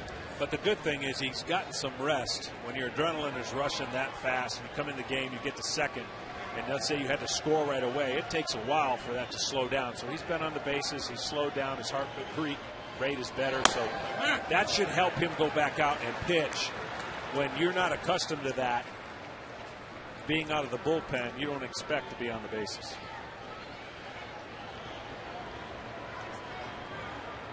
Plus, that backpack might have been pretty heavy. 2 balls and a strike. That ball is driven to right. That'll score 1. And here comes Chipper. They'll hold him up. Runners are at second and third. Brian McCann delivers again.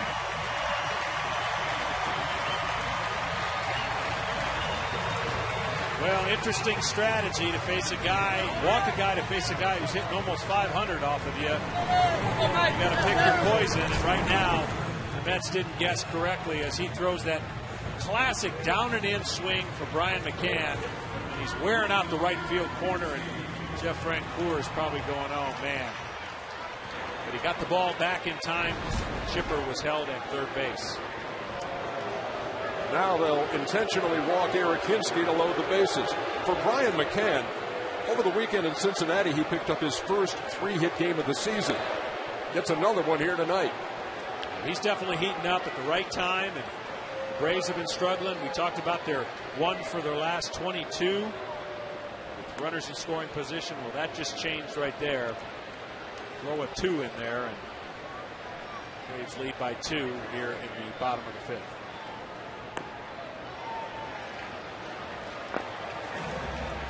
So Chipper at third, McCann at second, Hinsky at first, and Matt Diaz steps to the plate.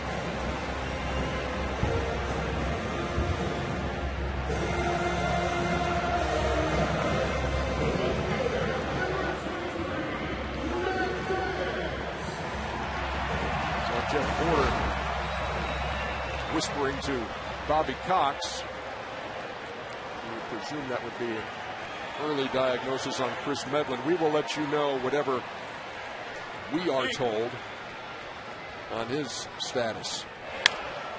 Well, the first thing they're going to do is have obviously the doctor check it, take some x-rays, and then I'm sure they're not going to want to throw out anything preliminary until they're for sure, but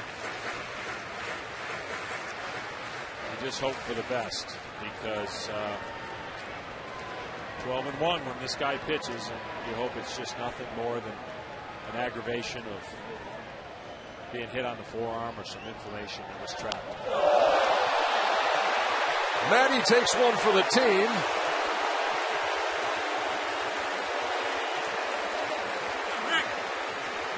And the Braves get to run the easy way. Manny might think the easy way would have been 4 balls out of the zone. But getting one right there, he will take the RBI and deal with the bruise later. And that's going to be all for Mike Pelfrey. And the struggles continue as he is not able to get through the 5th inning. And this is when starting pitching really stinks, because the next 4 days are going to be long 4 days before he can get back out and atone for this start. This call to the bullpen brought to you by AT&T. Rethink possible. See what else is possible here in the 5th. They're loaded, and it's 5-2.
Right here on Peachtree TV.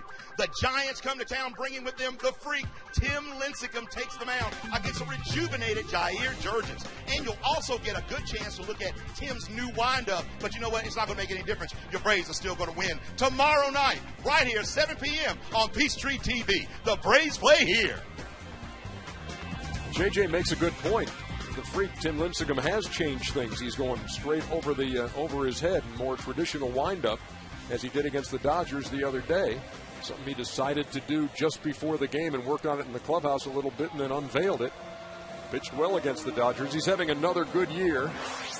It's strange to see his ERA over 3 after back-to-back Cy Young years, but Braves are going to get a look at him in Game 1 of that series. Rockies cooled the Giants off a little bit today behind Ubaldo Jimenez, who won his 17th. But that team has been rolling since the All-Star break at the San Francisco Giants. Today's loss gave them a record of 15-5 since the break. Well, he's defied a lot of physics, and we'll see how long he can do it. There's a lot of skeptics out there to say that size and that weight, torque that he puts on his body, that he has been awfully good. Last year, I personally, he had a great year. I don't think he should have won the Cy Young, but that's being partial to Adam Wainwright. I thought he had a much better year. But Adam Wainwright and Chris Carpenter had their votes kind of split. Mr. Lynch won the rest of the votes.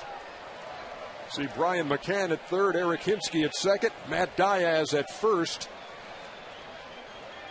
Hisanori Takahashi on in relief and will face Rick Ankiel with the bases loaded and 2 out. Braves have opened up a 3-run lead and want more. Ankiel held up. Ball and no strike. Takahashi has given up 2 grand slams already this year, so I don't know if it's possible to get 3, but if it would be nice for the Braves. Are you not feeling this at this point, Nostradamus? I'm not feeling it right now. But. Took something off and grounded it to Ike Davis. Not many balls get by that rookie first baseman. But the Braves pick up a couple of runs. The lead is 5-2 as we go to the 6th.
...2010 Green concert in Atlanta on Friday, October 15th in the Meadow of Piedmont Park. Tickets only $55. All proceeds go towards care of Piedmont Park and its 53-acre green space expansion. Get your tickets starting at 10 o'clock this Saturday morning, August 7th at livenation.com. All Ticketmaster outlets or call 1-800-745-3000.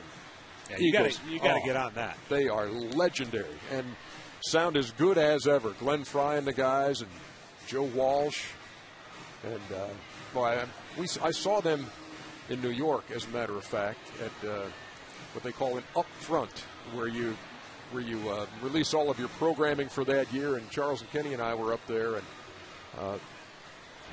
invite all the media in, and so they really make it a special event. And the Eagles played for just that event for the folks at Turner, and it was outstanding. Don Henley and the rest. I mean, that is well worth it and a great cause, and that'll be outstanding. All you got to do, livenation.com. And since you're computer literate now, you'll be all over that. Oh, that's easy. We got it underlined on our card. I don't think you have to underline that when you're putting it in the computer, though. Right? You're letting the folks know way too much. You don't have to underline it. Top of the 6th.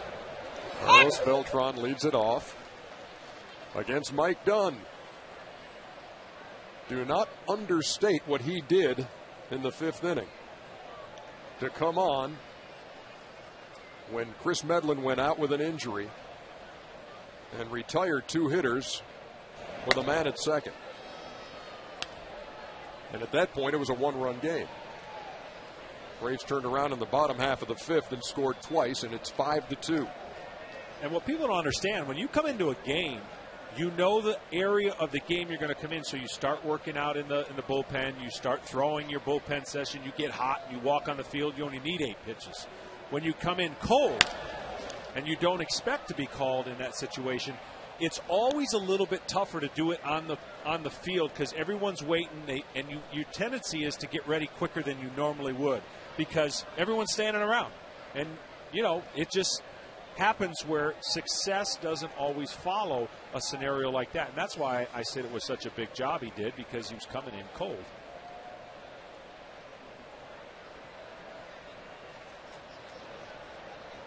The 2-2 to Beltran. He checked. The count is full. And it's not like Dunn came in against the bottom of the order. He came on and got Jose Reyes to pop foul to first, and then got Angel Pagan on just a soft liner over there to first to Hinsky to retire the side.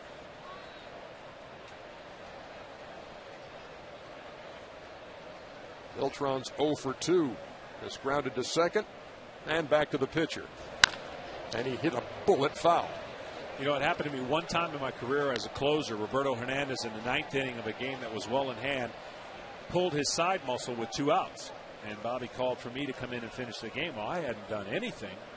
I had a day off the day before, and I went out and I basically told Brian, I said, I'm going to throw fastballs until we get this thing over. I don't care how many runs I give up because I'm not prepared to go at this thing trying to get one out and hurt myself. Tap toward the mound. Dunn throws him out. And luckily I was able to get the guy out on some nothing fastballs. But these guys have to come in the game, and they've got to get basically acclimated with the mound and everything that's going on and their heart rate. And it's just a little bit different than when you're used to. No different than when there's a couple faux pas and the pitching coach in every organization may have had this happen once, where he makes that inadvertent trip and they've got to take the pitcher out and nobody's warming up because he's been to the mound twice. We talked about what happened in the Dodgers game, and you're not given any time to warm up in that situation. You just got to come in cold and try to do the best you can. Here's David Wright, 1-0.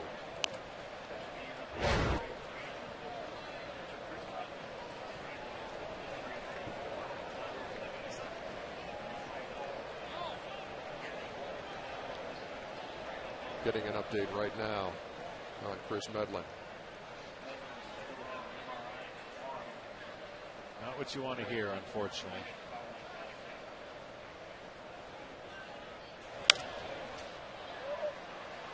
That's looped in foul territory. And look at that play by Eric Hinsky, covering some ground. Well, the reports, Ernie, as we heard over the speaker, is he's going to go have an MRI done, but has sustained an injury to his ulnar collateral ligament, the UCL of your elbow. And that, unfortunately, is one of those things where all we can hope is that it's strained and nothing more, and some time off, and he'll be able to continue pitching. And this is strange because it's the second time in these 2 games that we've talked about that very same ligament, talking about the fact that R.A. Dickey didn't have one, right, and it cost him a big bonus coming out of the University of Tennessee, and it was a condition he didn't even know about. That's the ligament that really stabilizes the elbow when the arm is cocked and ready to throw. And so if with an injury to that ligament now for Chris Medlin, again, you'll hope that it's a strain, that it's nothing serious. And you just hate to hear that. A guy who'd been throwing as well as Chris Medlin has. Yeah, it's every pitcher's fear and nightmare. When you throw a baseball, a lot of things can happen because you're asking your body, your elbow, to do things. Well, John, nobody knows better than you. I mean, you know where you're speaking from on this. And the thing is, you can pitch with a torn one. I mean, you just can't pitch a small tear. You just can't pitch with a torn one. I mean, when it's completely torn, you have your surgery, and you hope that your rehab and everything that goes on can get you back. But this is nothing more than they're just going to look at it. And it's what the preliminary has spoken, and so hopefully it's nothing more than just a little strain. So the MRI will tell us more. Certainly puts a damper on the 5-2 lead right here, but you hope for the best for Chris Medlin. The 2-1 to Ike Davis is outside, 3-1. You could see with Mike Dunn throwing what he was going over, or at least what he was talking in the outfield about the mechanics with Billy Wagner is some of the things that he does when he loads up. He kind of goes a little too fast to home plate. He was talking about being in that power position, stay back so that you can get your arm up and ready to deliver a pitch and give yourself a chance to throw more strikes. And we saw 7 walks coming into it.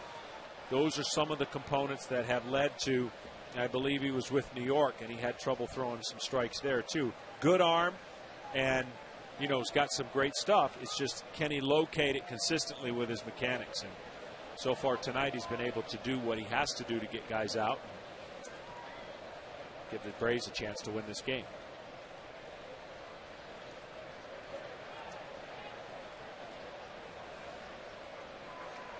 Payoff pitch to the Mets first baseman. It's a 2-out walk. First base runner that Dunn is allowed. So if you're just joining us and what are they saying about Chris Medlin? This is the pitch that happened in the 5th inning. You see him bounce off the mound, and then you can see him favor the arm, and he was kind of flexing his hand. And the word from the Braves training staff is that it is an injury to the ulnar collateral ligament in his right elbow. But we don't know the severity of the injury. An MRI will tell us more. And part of that, again, not to belabor the point, part of that could be where he got struck in Cincinnati, and I'm sure they did the old hot and cold treatment to flush out that inflammation. Part of that could be, remnants of that injury or that blow to the forearm where everything gets tight. So, there's a lot of possibilities that it isn't as bad as it looks, but whenever a pitcher walks off the mound and doesn't attempt another throw, it tells you, okay, I'm going to give in to this situation and see what happens in the next few days. And MRIs and the studies they have are good enough to where they can really detect more and make a better call after they've seen the film. Here's Josh Tolley with 2 down and Ike Davis at first. You look at right here, and he's trying to get out of the way, and he catches him right in that area. And I'm going to tell you something. There is nothing, even though it's in the forearm, that swelling, there's nothing that feels good when you get hit in that spot.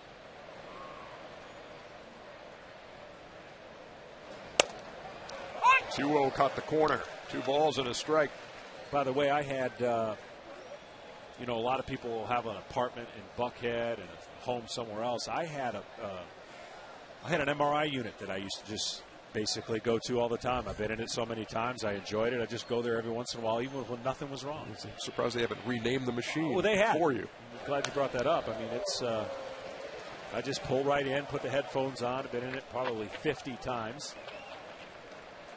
You look at that facility, does such a nice job, and there's a lot of guys in this game that can't stand getting in them. Can't get in them because it's an awfully tight fit.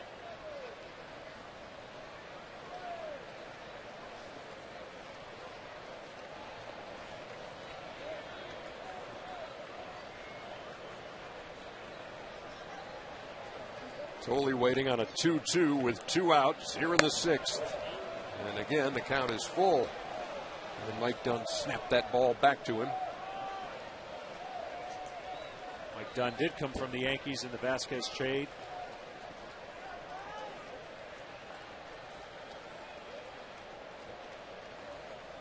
Along with Melky Cabrera. I believe 1 or 2 others, I'm not sure. Want to go get this guy right now. You don't want to bring the tying run to the plate. But that's what's going to happen. Back-to-back walks with 2 out. Jeff Francoeur will step in. He'll more than likely have to face Peter Moylan. And Bobby motioning he's going to make a double switch here.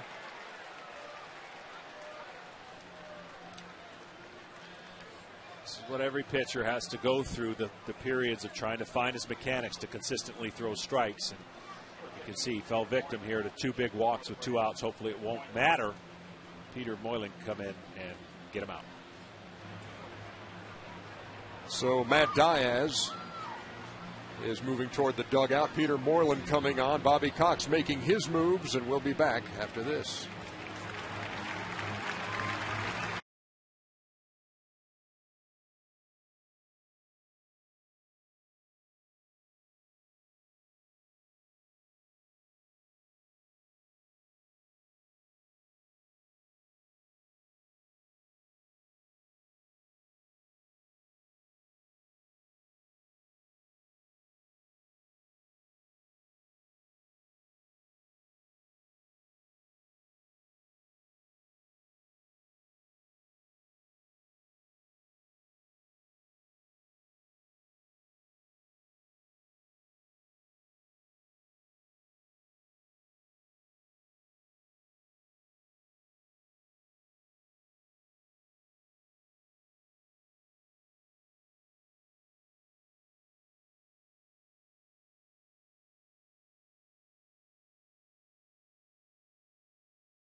The Office, Thursday at 6 on Peachtree TV. Back here at Turner Field, top half of the 6th inning, and all of a sudden, we get comfortable up 5-2, and Mike Dunn is getting people out. A couple of walks and brought the tying run to the plate. Melky Cabrera on this double switch goes to left for Matt Diaz, and Peter Moylan comes on as the 3rd Atlanta pitcher, John. Yeah, I asked Peter today, what's been the biggest difference? He's in a real good hot streak right now. And he said the biggest difference, like anything in the game, you start getting comfortable again. But he said the changeups to right-handers. He's been able to throw some changeups to right-handers, and it's given him a different pitch and a different look. Because, when you sweep those sliders against right-handers, which makes it very difficult for them to see, and then all of a sudden you throw what looks like a fastball and the bottom drops out. Peter Moylan has, as you've seen, 1 run in the last 16 games. He's been hot, as the bullpen has been pretty hot. He's looking to get Jeff Francoeur out and get his team back in the dugout. Francoeur walked his first time, grounded to short in the 4th. Of course, homered last night in the 9th, and that was the difference as the Mets took game 2. He bats now with Davis at second, Tolley at first, and 2 out.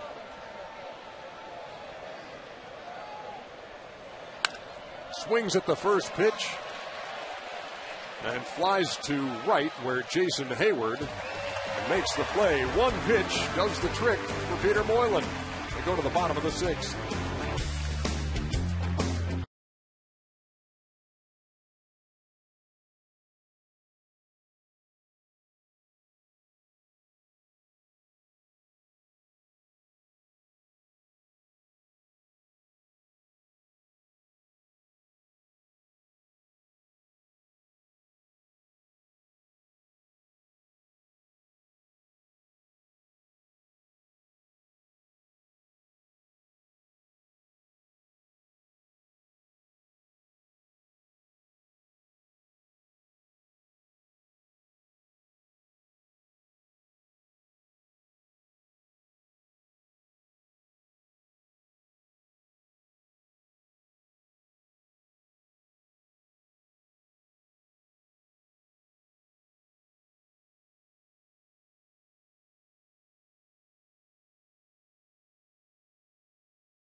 that 4-game series on Peachtree TV.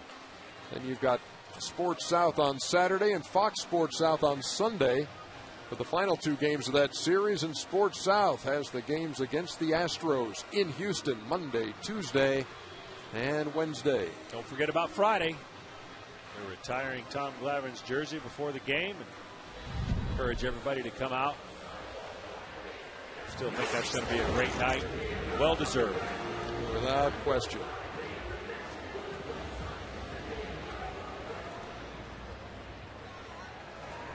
Alex Gonzalez going to lead things off in the bottom half of the 6th.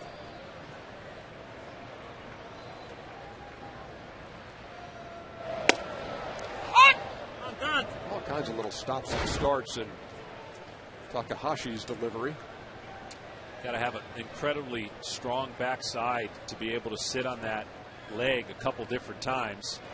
Boy, not good. They have tremendous balance when they're able to do that, whether it's from the sidearm or just seems to be more of a tradition over there where they use deception more than velocity. Popped up. Tolley makes the catch, 1 down. Heavy. Okay, let's see what the Phillies are up to. They're leading in Florida 2-1. They trailed by 2 coming in. Gabby Sanchez 2 out of 2, but he's had a great rookie season for Florida. St. Louis paying the lumber to Houston 7-2.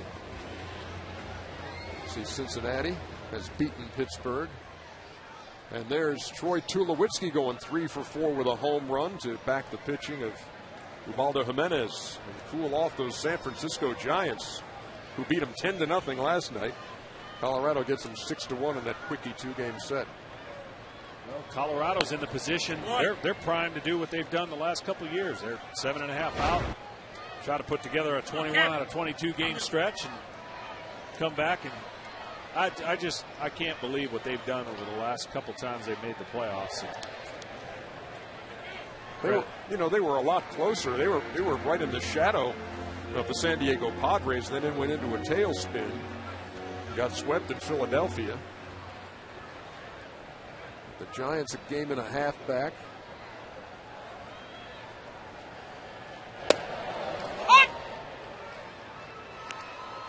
Look forward to watching the Giants and see what they come to town with. We got Lincecum in the first game of that series. We got the rookie catcher and first baseman. And in my mind went blank. Buster Posey, of course. Aubrey Huff's having a great year for them. My good buddy and ex-Brave Mark DeRosa went over there, but did not have the good fortune. Had to go under the knife again and get his surgery on his wrist. But they were hoping for big things out of him. But their pitching staff has just been, and many thought would be, exactly what it is. Barry Zito making a nice comeback after what was a rough start from Oakland to San Francisco. And, you know, if Matt Cain could ever get some luck and win those games that he's not able to win, he's just got dynamic stuff as well.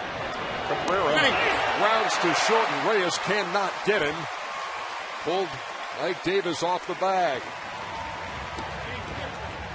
Now that might have been an error, but Mr. Dunn got robbed of a hit and then an error earlier in this game.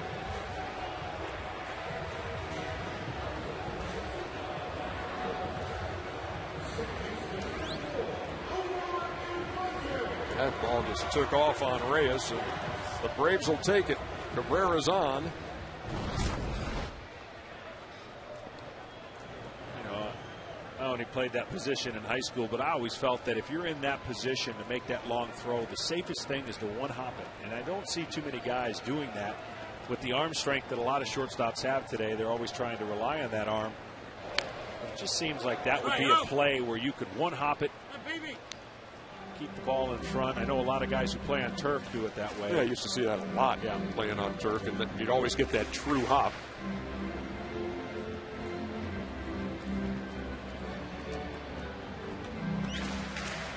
So an E6 on Reyes. I mentioned earlier the oblique problems bothering him when he hits from the left side, and Possibly a contributing factor there in the field. What? Ah!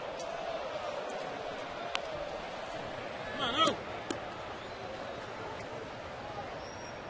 Omar singled his first time, was wiped out in a double play. Also popped foul to first and flied out to left.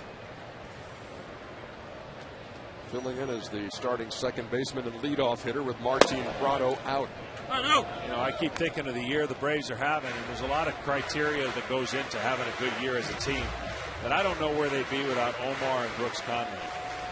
Just guys that have waited for their turns, and when their turns have come, just delivered in magical moments.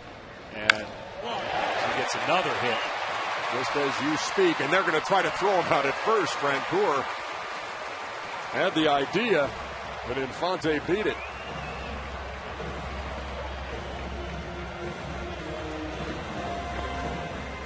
You see that from time to time when pitchers will slap one to right, and they've been caught. Yeah, but he came out of the box right away knowing this is possible. Frenchie, as we talked about, as he's known as, leads all of the outfielders in assists with 9. Okay. Tried to pick up an unconventional one there. But they're at first and second now with one down. And here's Jason Hayward.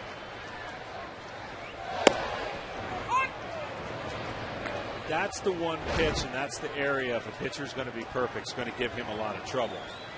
And not every pitcher in baseball can hit that spot all the time. So when the ball does deliver itself over the plate, he has been showing that he can drop the head of the bat and just have tremendous carry to the baseball. And that's what makes him special. Not everybody can do that. He doesn't do it with a monstrous swing. He does it with a short, not short, but a compact enough swing to where he's an alleys type hitter. You see where Jose Reyes has been playing him. In his last 4 at bats, 3 have been right there at Reyes. He hasn't had to move in fielding him. Shading over toward the bag at second. 2 balls and a strike.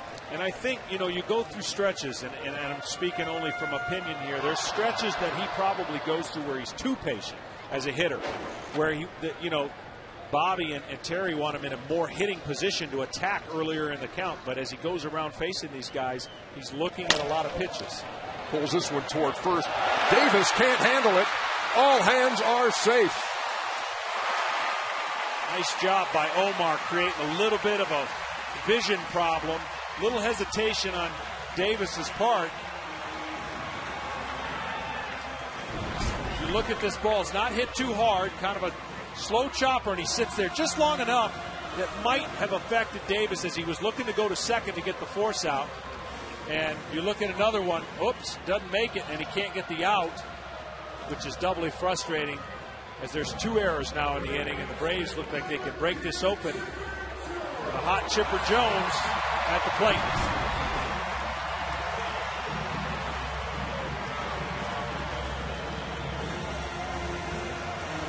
Mets have committed 3 errors tonight.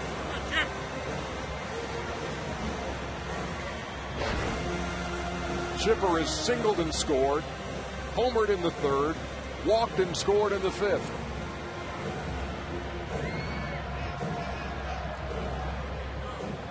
Chipper's last grand slam, we have to go all the way back to 0-1 against Florida.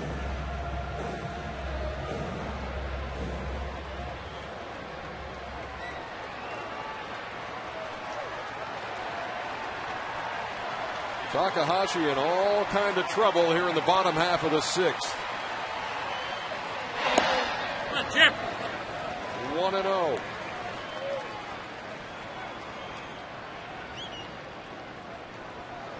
Joe has not gotten back to us on our joke. I hope that joke didn't cause him to turn the telecast off.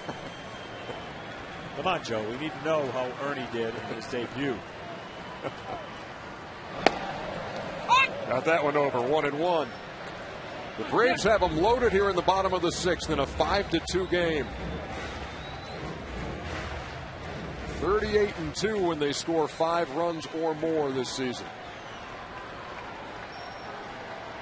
This is the most they've scored against the Mets in any game of the 10 they've played this year. and threatening for more here. It's a 2-1 count to Chipper. Chipper showing really good discipline right there. A tough pitch to lay off of. He's got the count in his favor.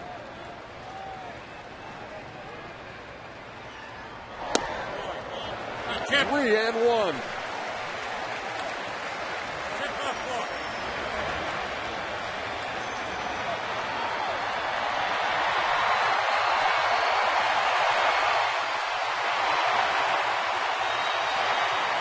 And they are roaring here at Turner Field. Action pitch here for Chipper. He can look for whatever he wants. 3-1. Fouled it back. Count is full.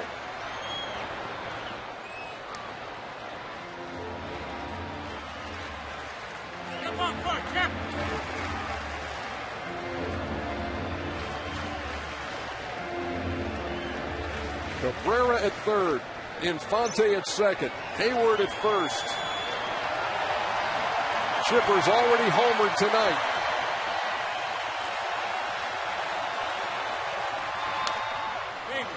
The battle continues.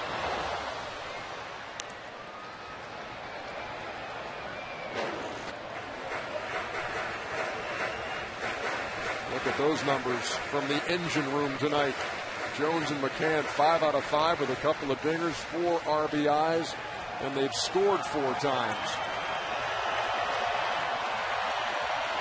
Chipper trying to add to those gaudy stats right here.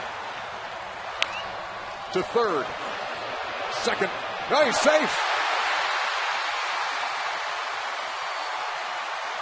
Boy, what an inning for the Mets.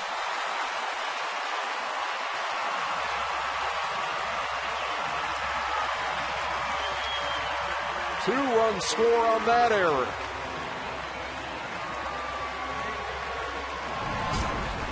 You look right here, pretty much a double play. Grounds it right there, and the ball sails on him. But I'll tell you what doesn't get noticed. Jason Hayward was on top of the bag when this ball was getting thrown to second. He is motoring, and right here, that's enough to change the mind of Luis Castillo. And what a horrific inning for the Mets. So the lead is now 7-2. And here's Brian McCann, who wants time. Runners are at first and third.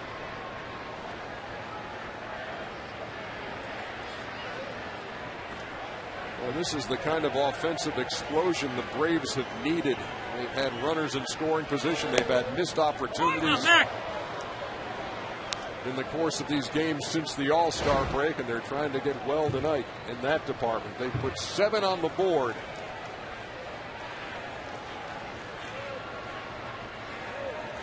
And still just 1 out. William back.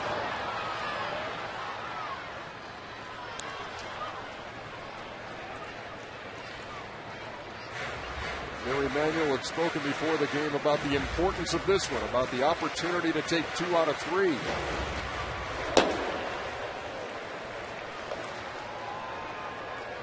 Action from both sides in the New York bullpen.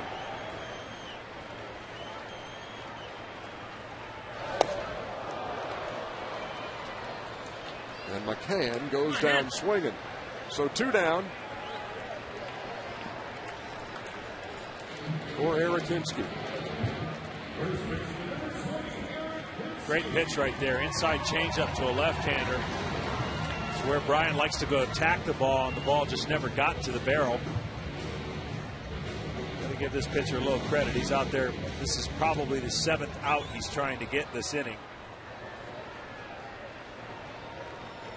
It's going to reflect in his ERA, but at this point, the Mets don't care about that. They've squandered an opportunity to stay close in this game.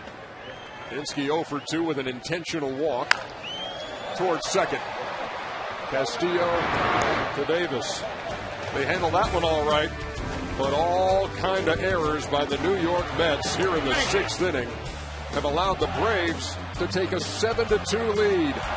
4 errors on the night, 3 in the 6th.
Braves leading 7-2. Some nights you come through in the clutch. Other nights the other guy helps you out immensely, and that's what the Mets have done, because the Braves 1 out of 9 with runners in scoring position, but the Mets just couldn't catch it in the 6th. But when you've been starved for runs, you will take it. I don't know what the stats say, but I'm sure if we give Hal enough time, I'm sure there's not the percentage of winning games with 4 errors are probably not very favorable. As he's laughing. He's laughing harder at that than he did at your joke.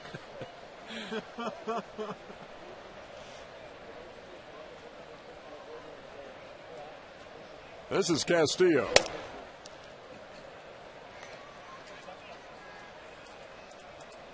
Two runs, 4 hits, 4 errors for the Mets. 7-9-1 for the Braves.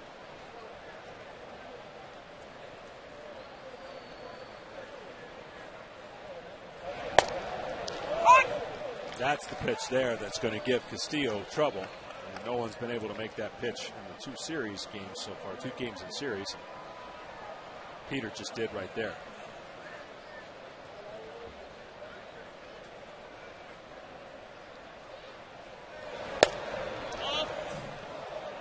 That one missed, 3-1.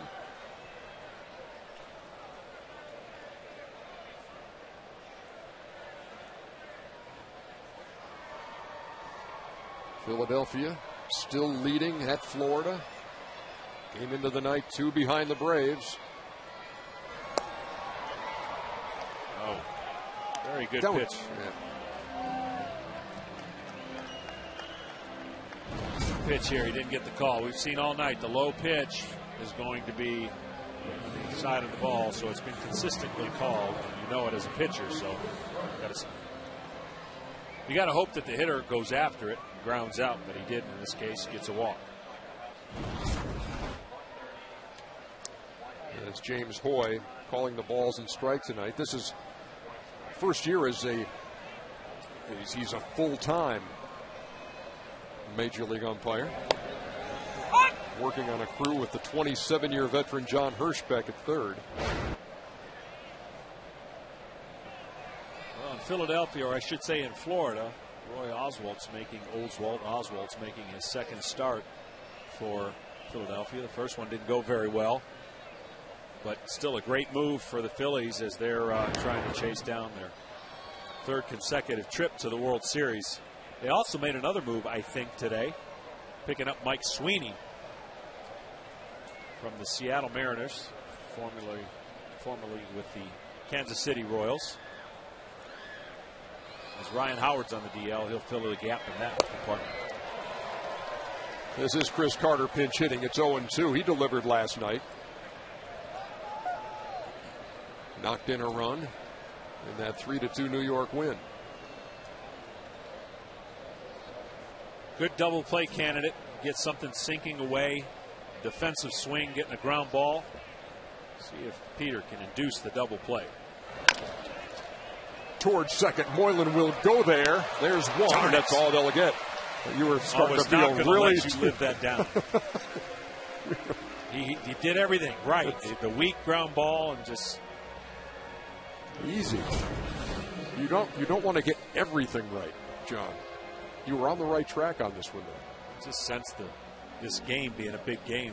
I'm into it, Ernie.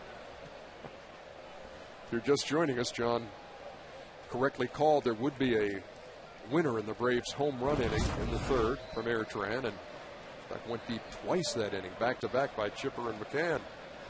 And he's feeling pretty good about himself. Here is Reyes. Me and Eric are still going to talk about trying to work something out and get 2 friends extra on that trip. I don't think it's going to happen, but we're going to try. Say Glenn Diamond told him. Reyes has doubled and scored one of the 2 New York runs. He's also had a couple errors. Peter has induced 10 ground balls into double plays in 3 1/3 innings. So it's what Bobby hopes for, as the Braves bullpen has added some power arms, but also has this guy as a specialist to try and get a double play when needed. This would be a tough guy to double up. He'd have to hit it a little bit harder at somebody. A little harder than that. And the ball is thrown away by Infante. Carter chugs into third, so they're at the corners. Got some little leaguers at home. There's some time to send them from the room from time to time in this one. That is the 6th error of the night. Yeah, and this is a situation, again, if you had to rethink it, and you don't have that time, you think you can make the play and get the leading runner, but that was a scenario where just getting the out at first with a 7-2 lead would have been that much more important. So this has not been one of those games a video will be shown on how to play the game correctly, but if you're the Braves team, you don't mind if it results in a win, even if you have to give up a run or two, but that play, if given a chance to do it all over again, he just makes the play. Go ahead and get the sure out, and that would be 2 outs as it stands. 1 out, runners at first and third. And Angel Pagan takes 1-0.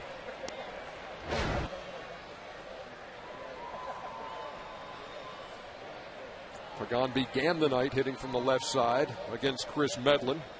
Struck out and grounded out.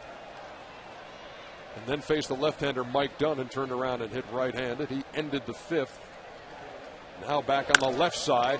And he hit that one right on the screws, but Rick Ankiel will be there to make the play. That'll score the run. And it is 7-3. But that's a big out. That's one of those outs people take for granted, saying, oh, no big deal. That's a big out. You get that second out. The run does score. But no harm, no foul there in a situation where you can get this third out and keep the damage minimal. That's it.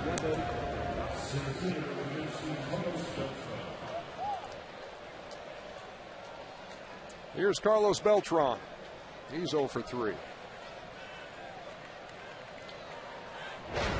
See if Reyes tries to steal the bag and maybe the Mets get in a position to get another out, a run with 2 outs.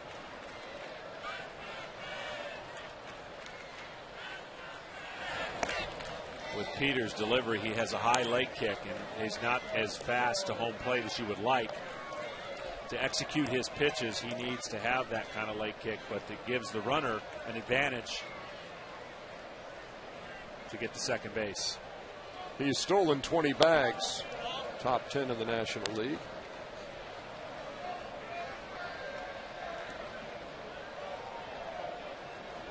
First base coaches, a lot of them have stopwatches to tell the runner what time has been delivered to home plate. You want your pitcher from 1-2 down. There he goes. The throw by McCann. A little late. Gets away from Gonzalez, but not far enough for Reyes to advance. It was just a matter of time. That's too big of a jump for a guy who can run, and Brian did the best he could. Delivered it close to the bag. Reyes really had that stolen off of Peter Moylan. So a runner in scoring position for Beltran.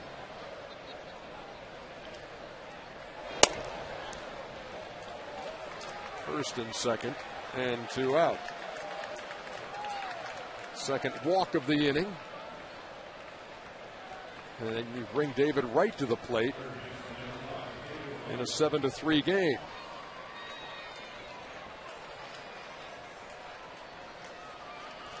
He's their leading RBI guy with 77. Ranks number 2 in the National League.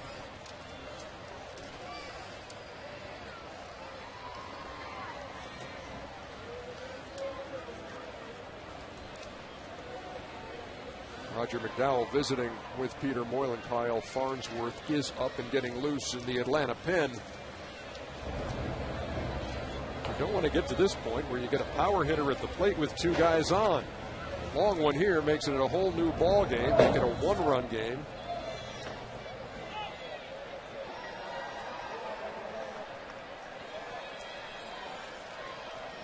Wright has 17 home runs. But he's 0 for 3 tonight. A couple of ground outs and a pop out to first.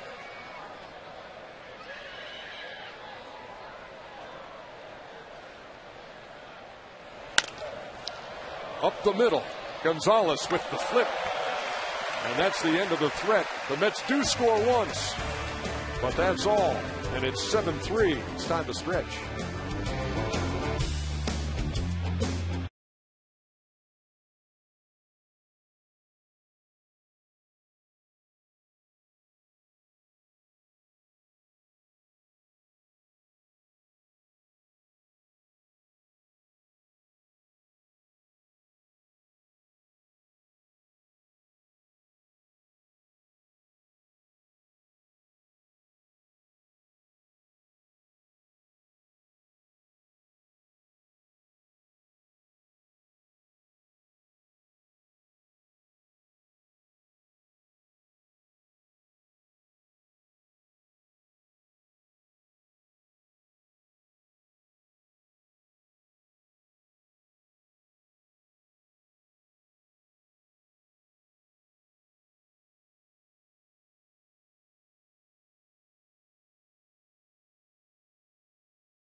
Hilarious arrive. Meet the Browns this fall on Peachtree TV.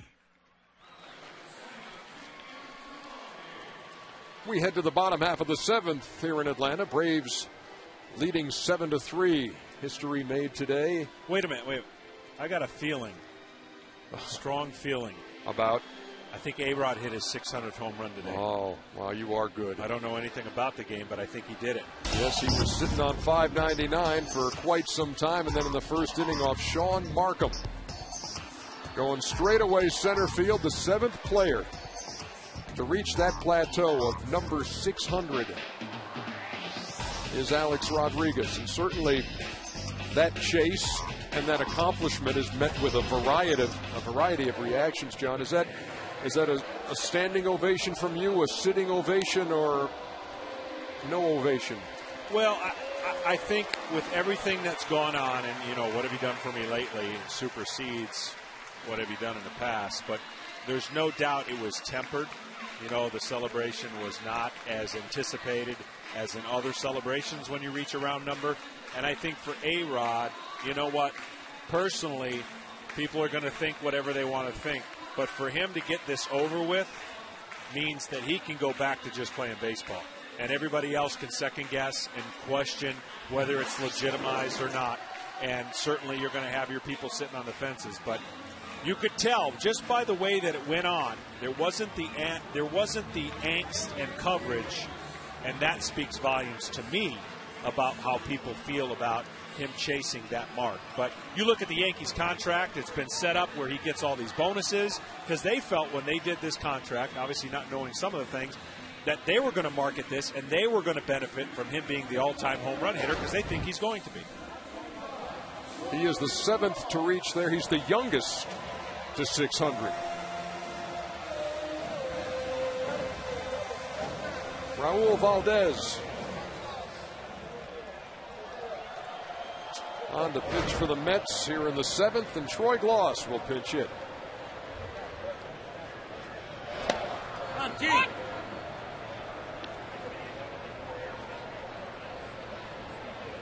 Troy pinch hit last night, grounded into a double play.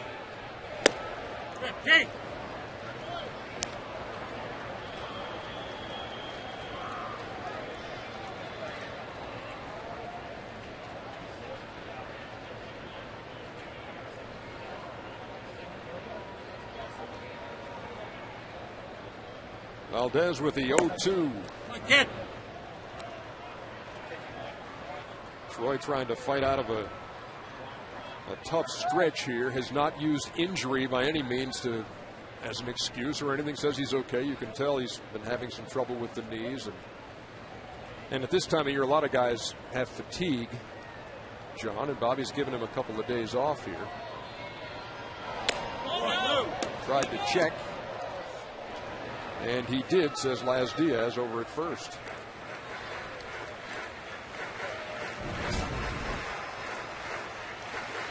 Hey, maybe not. 2-2. And it's full.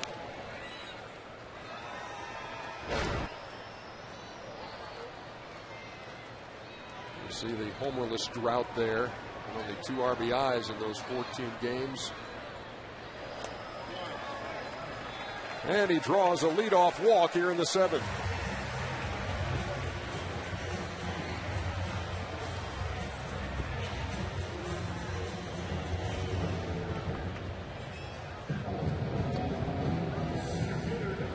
It is time to take a look at the Strayer University scorecard. Strayer University has 6 conveniently located campuses in the Atlanta area. Ankiel with a 2nd inning single was picked off. Flight out to left, grounded to first. Mr. Valdez's numbers are probably a little higher than he would like from an ERA standpoint, but he's got a pretty darn good arm and a really quality break on these pitches. 2 and 3 in the year, 4.85 ERA, a lot of strikeouts. Pulled the string on Ankiel there. 0-2.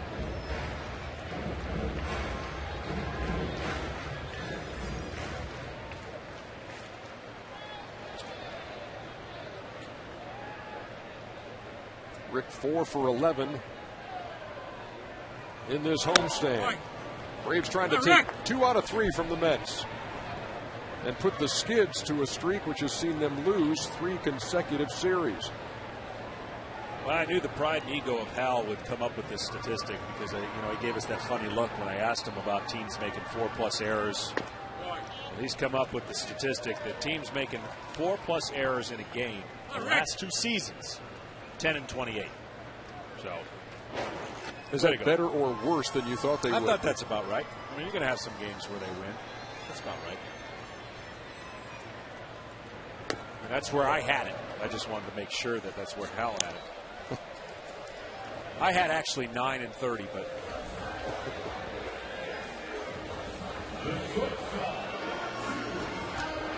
One down as Ankiel goes down swinging, and here's Alex Gonzalez.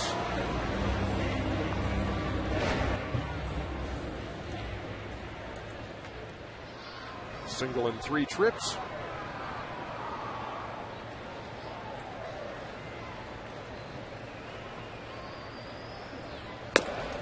Here's the difference. We talked earlier. That's 88 miles an hour, and his short arm action makes that ball look like it's 95.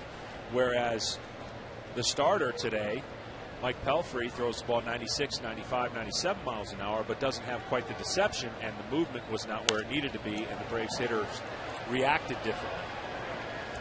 Fouled over there by the Braves dugout, 2nd row. That's why I'm always enamored today with the scouting system and the way people go about the radar guns and looking for arms. We all want to see plus average arms, but the day and age of the Glavins and the Maddocks seem to be forgotten because these guys know how to pitch. And if you go to scout somebody like that, you're probably turning your radar gun off going, this guy's got no chance. But deception, delivery, arm angle, and the way the ball comes out is going to play a huge determining factor of whether a guy has what it takes to get big league hitters out. Maybe. I mean, you will rarely see the guys with everybody throwing 95 now. It's almost like you have to have that velocity to get up here, and then you can become that other kind of a pitcher. But right. I mean, they wouldn't. A lot of guys you see who have success, you wouldn't even think they'd get a look.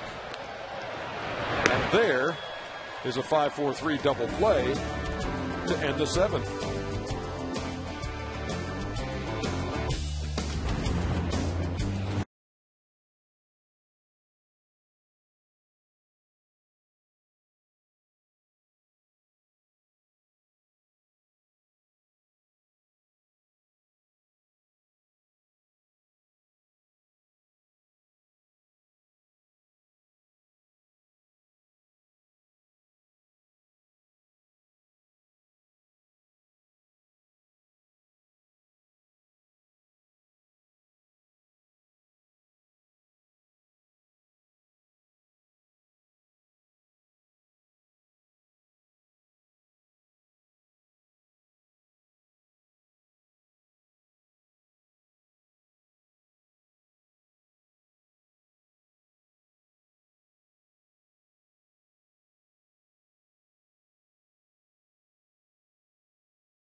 Reliable customer care, including pest and termite inspections and customized treatment. Visit callactivetoday.com.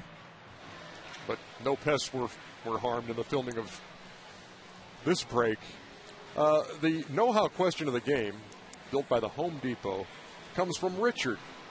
And the question is, where did Smoltz get his start in stand-up comedy prior to coming to Peachtree TV? That's why I love this segment. I mean, it's great questions from great people out there wanting to know things that are going to further their career. I got my start basically with a good friend, Jeff Foxworthy, working with him a little bit. I was doing the writing baseball for thing. him. Yeah, I did some writing for him. I'm not ashamed to say that. You know, look at what he's turned out to be. Just a great comic. And, you know, you can only showcase things when you have to showcase them. And right now, I'm doing what I'm doing. Yeah. But was it nerve-wracking those early days doing stand-up in some of the clubs and touring? No, it wasn't. Coming up with fresh material on a nightly basis? I basically had to pick and choose the spots that I were to do that. And, you know, Jeff helped a lot. He really did. And obviously he stopped working with you recently. Yes, he has. Just by the quality of what you've been bringing to the plate. We go to the 8th. Takashi Saito bringing it to the plate here to face Ike Davis in a 7-3 game. That's hit hard into right. He liked the first one he saw.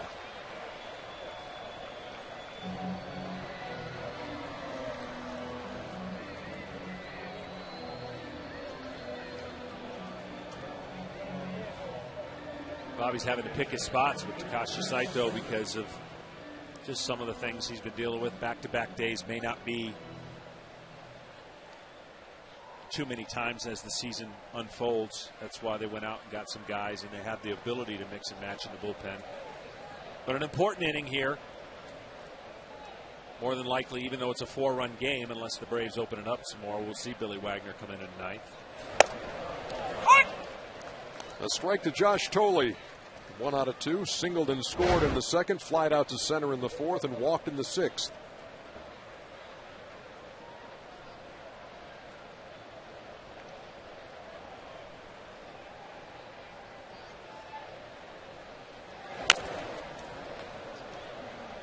And Saito ahead 0-2.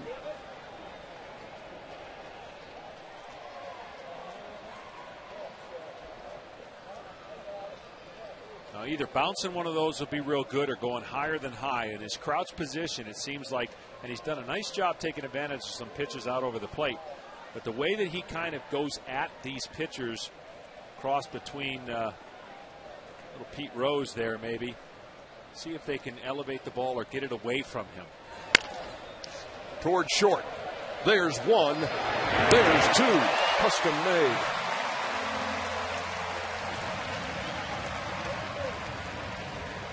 Great job there. Backdoor curveball, got it up, and he didn't have much time to decide what to do with the ball, and he slapped it right at the shortstop. As we look right here, this ball is away from him, up, stays away from that down and in scenario, which he likes, and shown that he can get to it. And a big double play here in the 8th. Now here's Francoeur. Walked in the 2nd, and a ground out and a fly out. He's 0 for 2. He had a ripple. 92. Couldn't catch it. 0-1.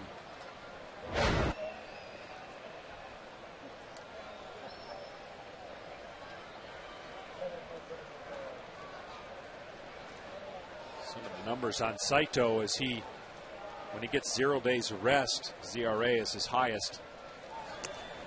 When he has 1 days of rest, 4.35, and then 2 days of rest, 1.74, and it just keeps getting better. 3 to 5 days of rest, 1.35, and of course, not too many times you're going to have 6 days rest. He hasn't given up a run.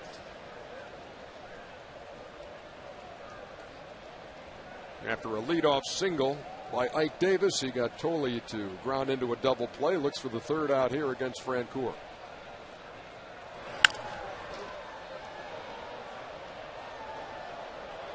Well, that San Francisco series promises to be an interesting one.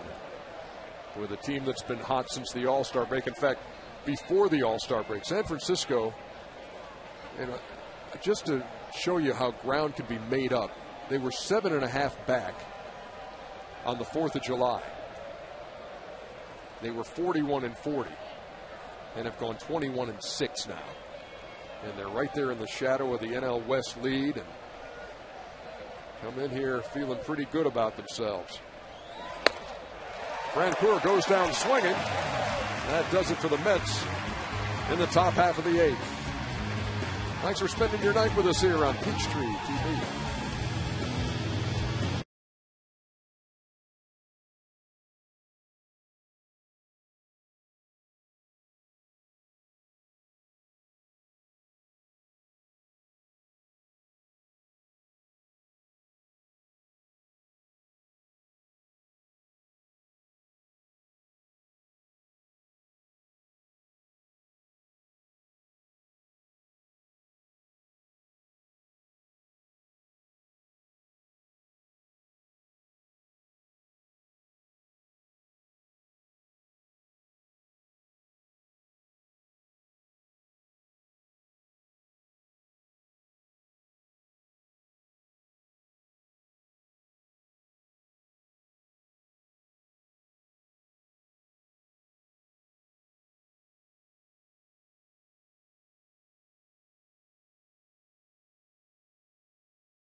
Football action as your favorite SEC football teams go head-to-head. Live in HD on Peachtree TV. A lovely wife is a Gator. I'm sorry. Florida Gator. That's just the Bulldog in me coming out. I know you're Bulldog. Melky swings at the first pitch he sees and takes it into the seats.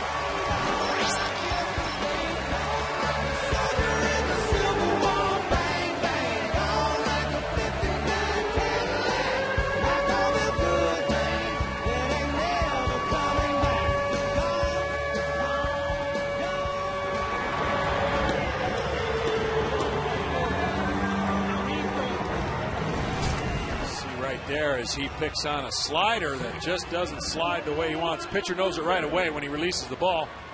Melky gets his first home run at Turner Field. Adds the lead to 8-3. His 4th home run of the year, his first from the right side. You know, Ernie, you mentioned San Francisco coming in here, and personally I hope it stays hot because those pitchers are not used to these kind of temperatures having to pitch.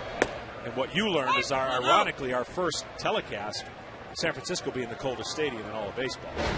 And you now know why. There you go. It can get downright chilly. Well, I mean, they've got a giant fan in every seat.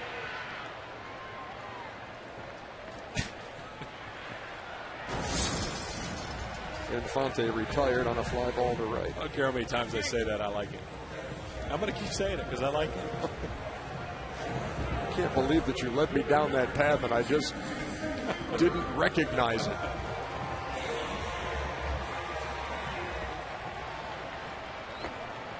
Here's Jason Hayward.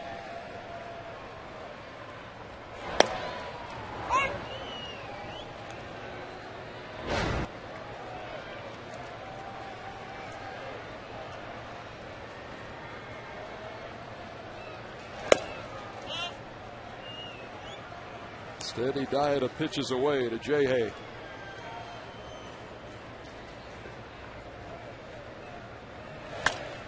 Line.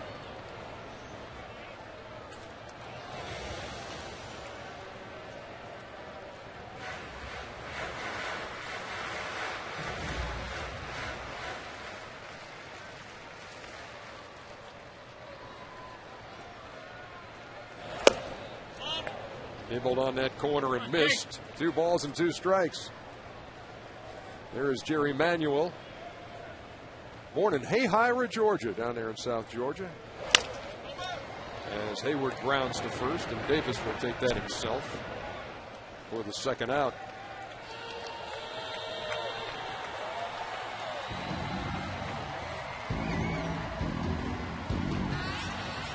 Third baseman, number 10, Chipper. There is Chipper. Mentioned Jerry, born in Hayhira, lived in Cecil. He was about 7 years old before he moved out to Texas. Things not going the way he envisioned them here in Game 3 of this series. His team has committed 4 errors. Chipper Jones and Brian McCann have teamed up tonight to make it very tough on New York.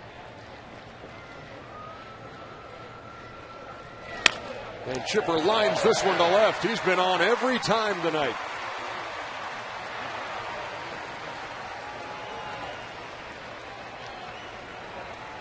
A single, a homer, a walk, reached on an error, and a single here in the 8th. Here's Brian McCann, who's been with him every step of the way just about. He's doubled in a run, homered, doubled again in the 5th. 3 runs batted in. Finally got him, struck him out in the 6th. 11 hits now for the Braves. Look out. Let go of the bat last night in the rain against R.A. Dickey. This one goes back to the screen. That pitch right there had better finish on it. The last couple that he's given up obviously did not have the finish, and they resulted in some hits. He doesn't have the traditional follow through. He kind of stands up as he's throwing. That might be why some of the numbers are the way they are. But if he learns to get down through the pitch, he can be awfully tough on left-handers. Back up the middle. Reyes had him played that way and throws him out. But the Braves do add to the total. Melky Cabrera's first homer from the right side has given the Braves an 8-3 lead.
AT&T, rethink possible.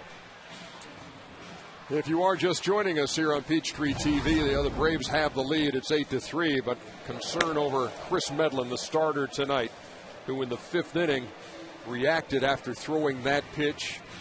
Some pain in the arm.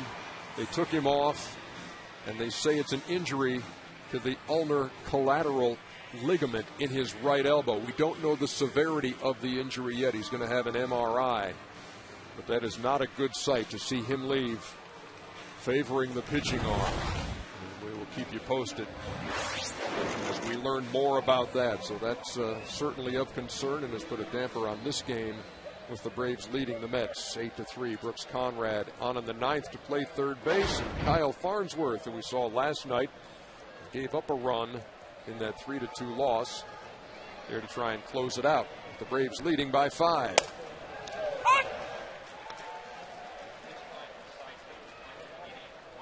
Luis Castillo has a couple of hits and a walk.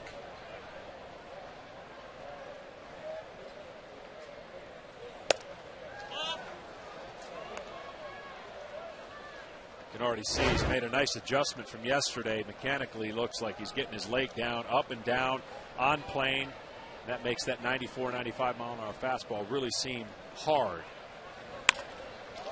Line to center, and Keel makes the play.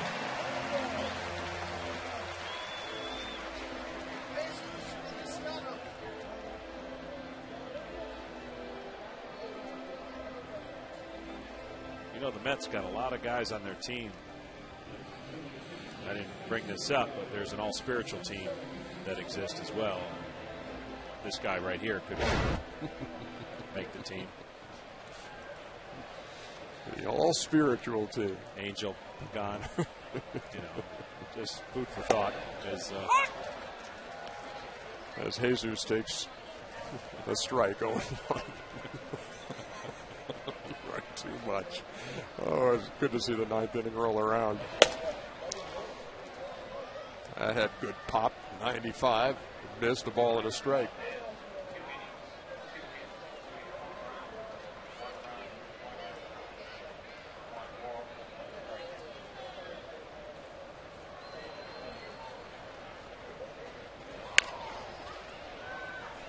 Third baseman David Wright makes the squad. I mean, being right, acting right, living right, stuff like that. It's a stretch, but you can throw it in there. I remember one year at the NBA draft, these players were all selected on that night, and as he grounds towards second and into right field, it gives me time to tell this interesting story. Drafted on that night, guys who could have made this team: Christian Laettner, There you go. Priest Lauderdale, and Sham God.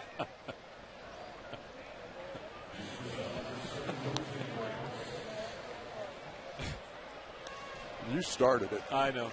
I know. A long drive to Savannah after this game, so I'll be thinking of all kinds of things as we. Anytime you're going to drive to Savannah after a telecast, I think there's got to be some golf involved. There is. There is. Georgia Open next 4 days. And driving back for Friday night. Mr. Glavin. Think you'll give me gas money for that? It's 4.5 hours back and forth. You can put in for it. Can I ask for it? Yeah.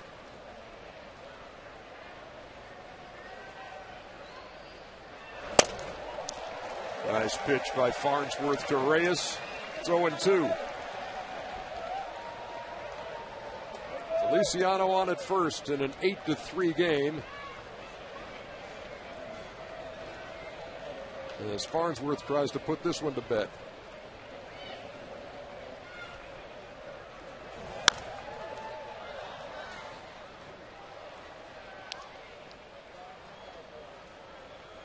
Whenever you get a hitter to swing it, especially a 98 mile an hour fastball up, I wonder if he'll come back with something spinning down to try and change his eye angle, because he's trying to get out and get this fastball. So see what they do. It looks like they're going to go away. Just did get a piece. Stays 0-2. It's the two different planes that are so difficult for a hitter to catch up to, especially if he's going to go after a pitch like that.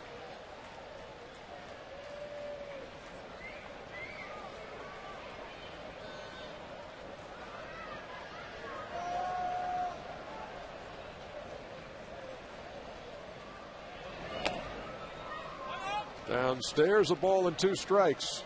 That one more over the middle of the plate would have caused a reaction for the hitter to go after it. It was too far inside and breaking. But the right idea by Kyle and Brian McCann when you can get a hitter to go after a pitch out of the zone.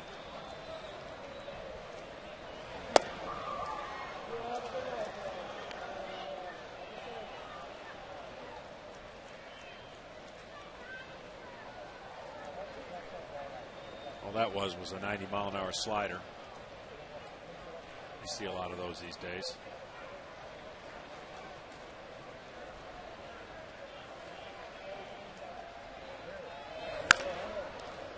into that Braves dugout. Chase Chipper out of there.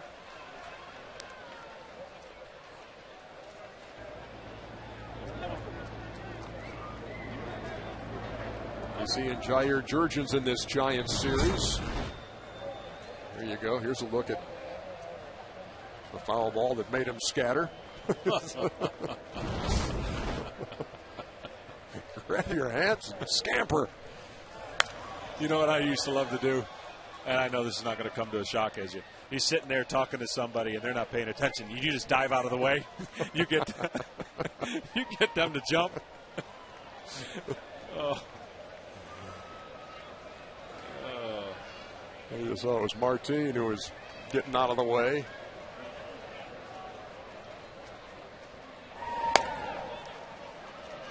Reyes has run the count full against Farnsworth with 1 on and 1 out in a 5-run game here in the 9th. It's pretty good at bat. I mean, the decision could have gotten made a little bit earlier if you execute the pitch, but now he's run it to full count, so you've got to lay one in there. Even if he gets a hit, that's fine. You just don't want to walk him in this situation. Well, you don't just want to strike him out for the second out. Tip my hat right there. If I was the hitter, I'd have been swinging too, thinking the fastball's coming. And he threw just a nasty down and in curveball for the strikeout. So Farnsworth, the Milton High School product, and out away from nailing this one down.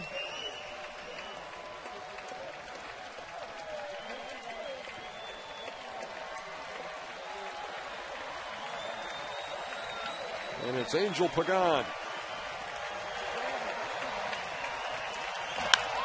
Runner going and would have had it stolen without a challenge, but the pitch fouled off.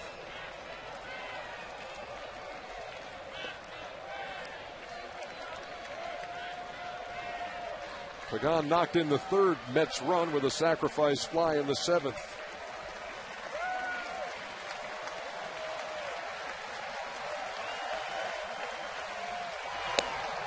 Cut right through it as Feliciano took second.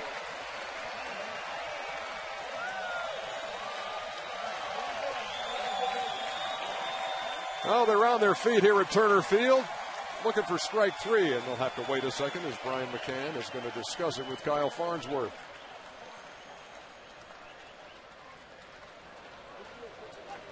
Philadelphia has upped its lead to 5-2 over Florida. So if that remains that way, and the Braves nail this one down, the lead will stay at 2, heading into that 4-game set against the Giants.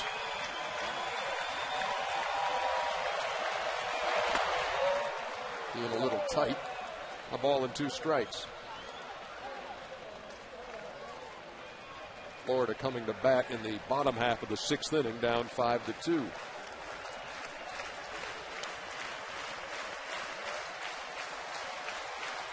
The 1-2 from Farnsworth made him dance. 2-2.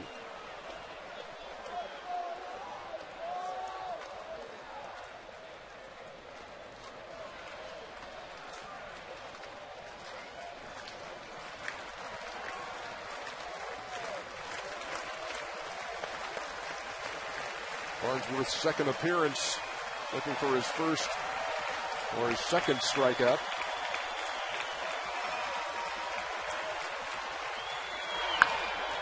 Look out in the dugout again. Take cover down there. What is going on? That had Bobby out of his seat. Let's watch this one. Oh, everybody.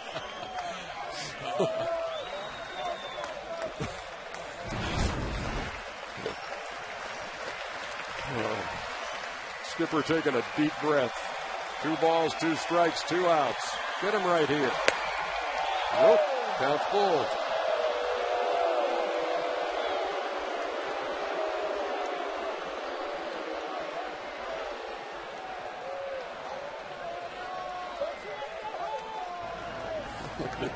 Look at Martin. He's got a shield and a glove.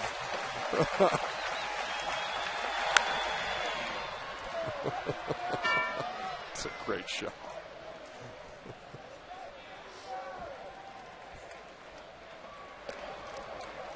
coach now here's got a helmet.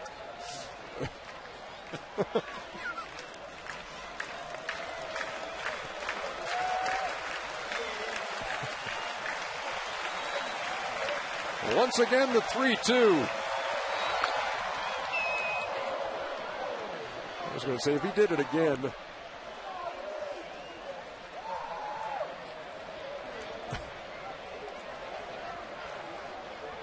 the at-bat that would never end.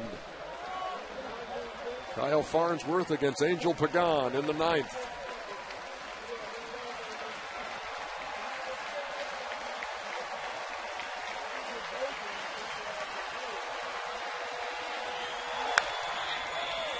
Fouled off again. These people have been standing for a while now.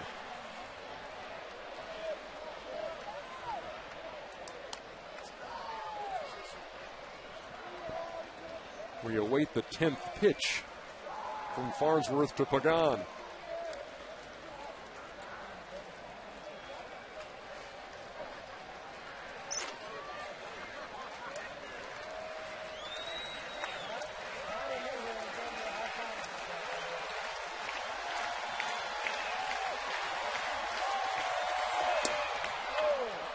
Ball 4, first and second.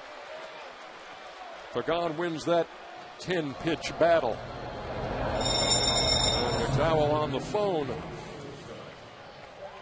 which is something he did not anticipate having to do here in the 9th with a 5-run lead. A tough spot for the closer because you know 2 more things have to happen before you're going to get in, but you got to prepare and you got to use some of those bullets. And you just like to get a 1-pitch out right here and sit down. Kind of like that on the ground. Come on, Hinsky with the toss. You have had a good night, Mr. Smoltz. And so have the Braves, prevailing 8-3. After losing 3 consecutive series, they take 2 out of 3 from the New York Mets. And they know the lead will be at least 2 heading into that San Francisco series. They're 12-0-2 in their last 14 home series. Back to wrap things up with the man who knows all, John Smoltz, after this.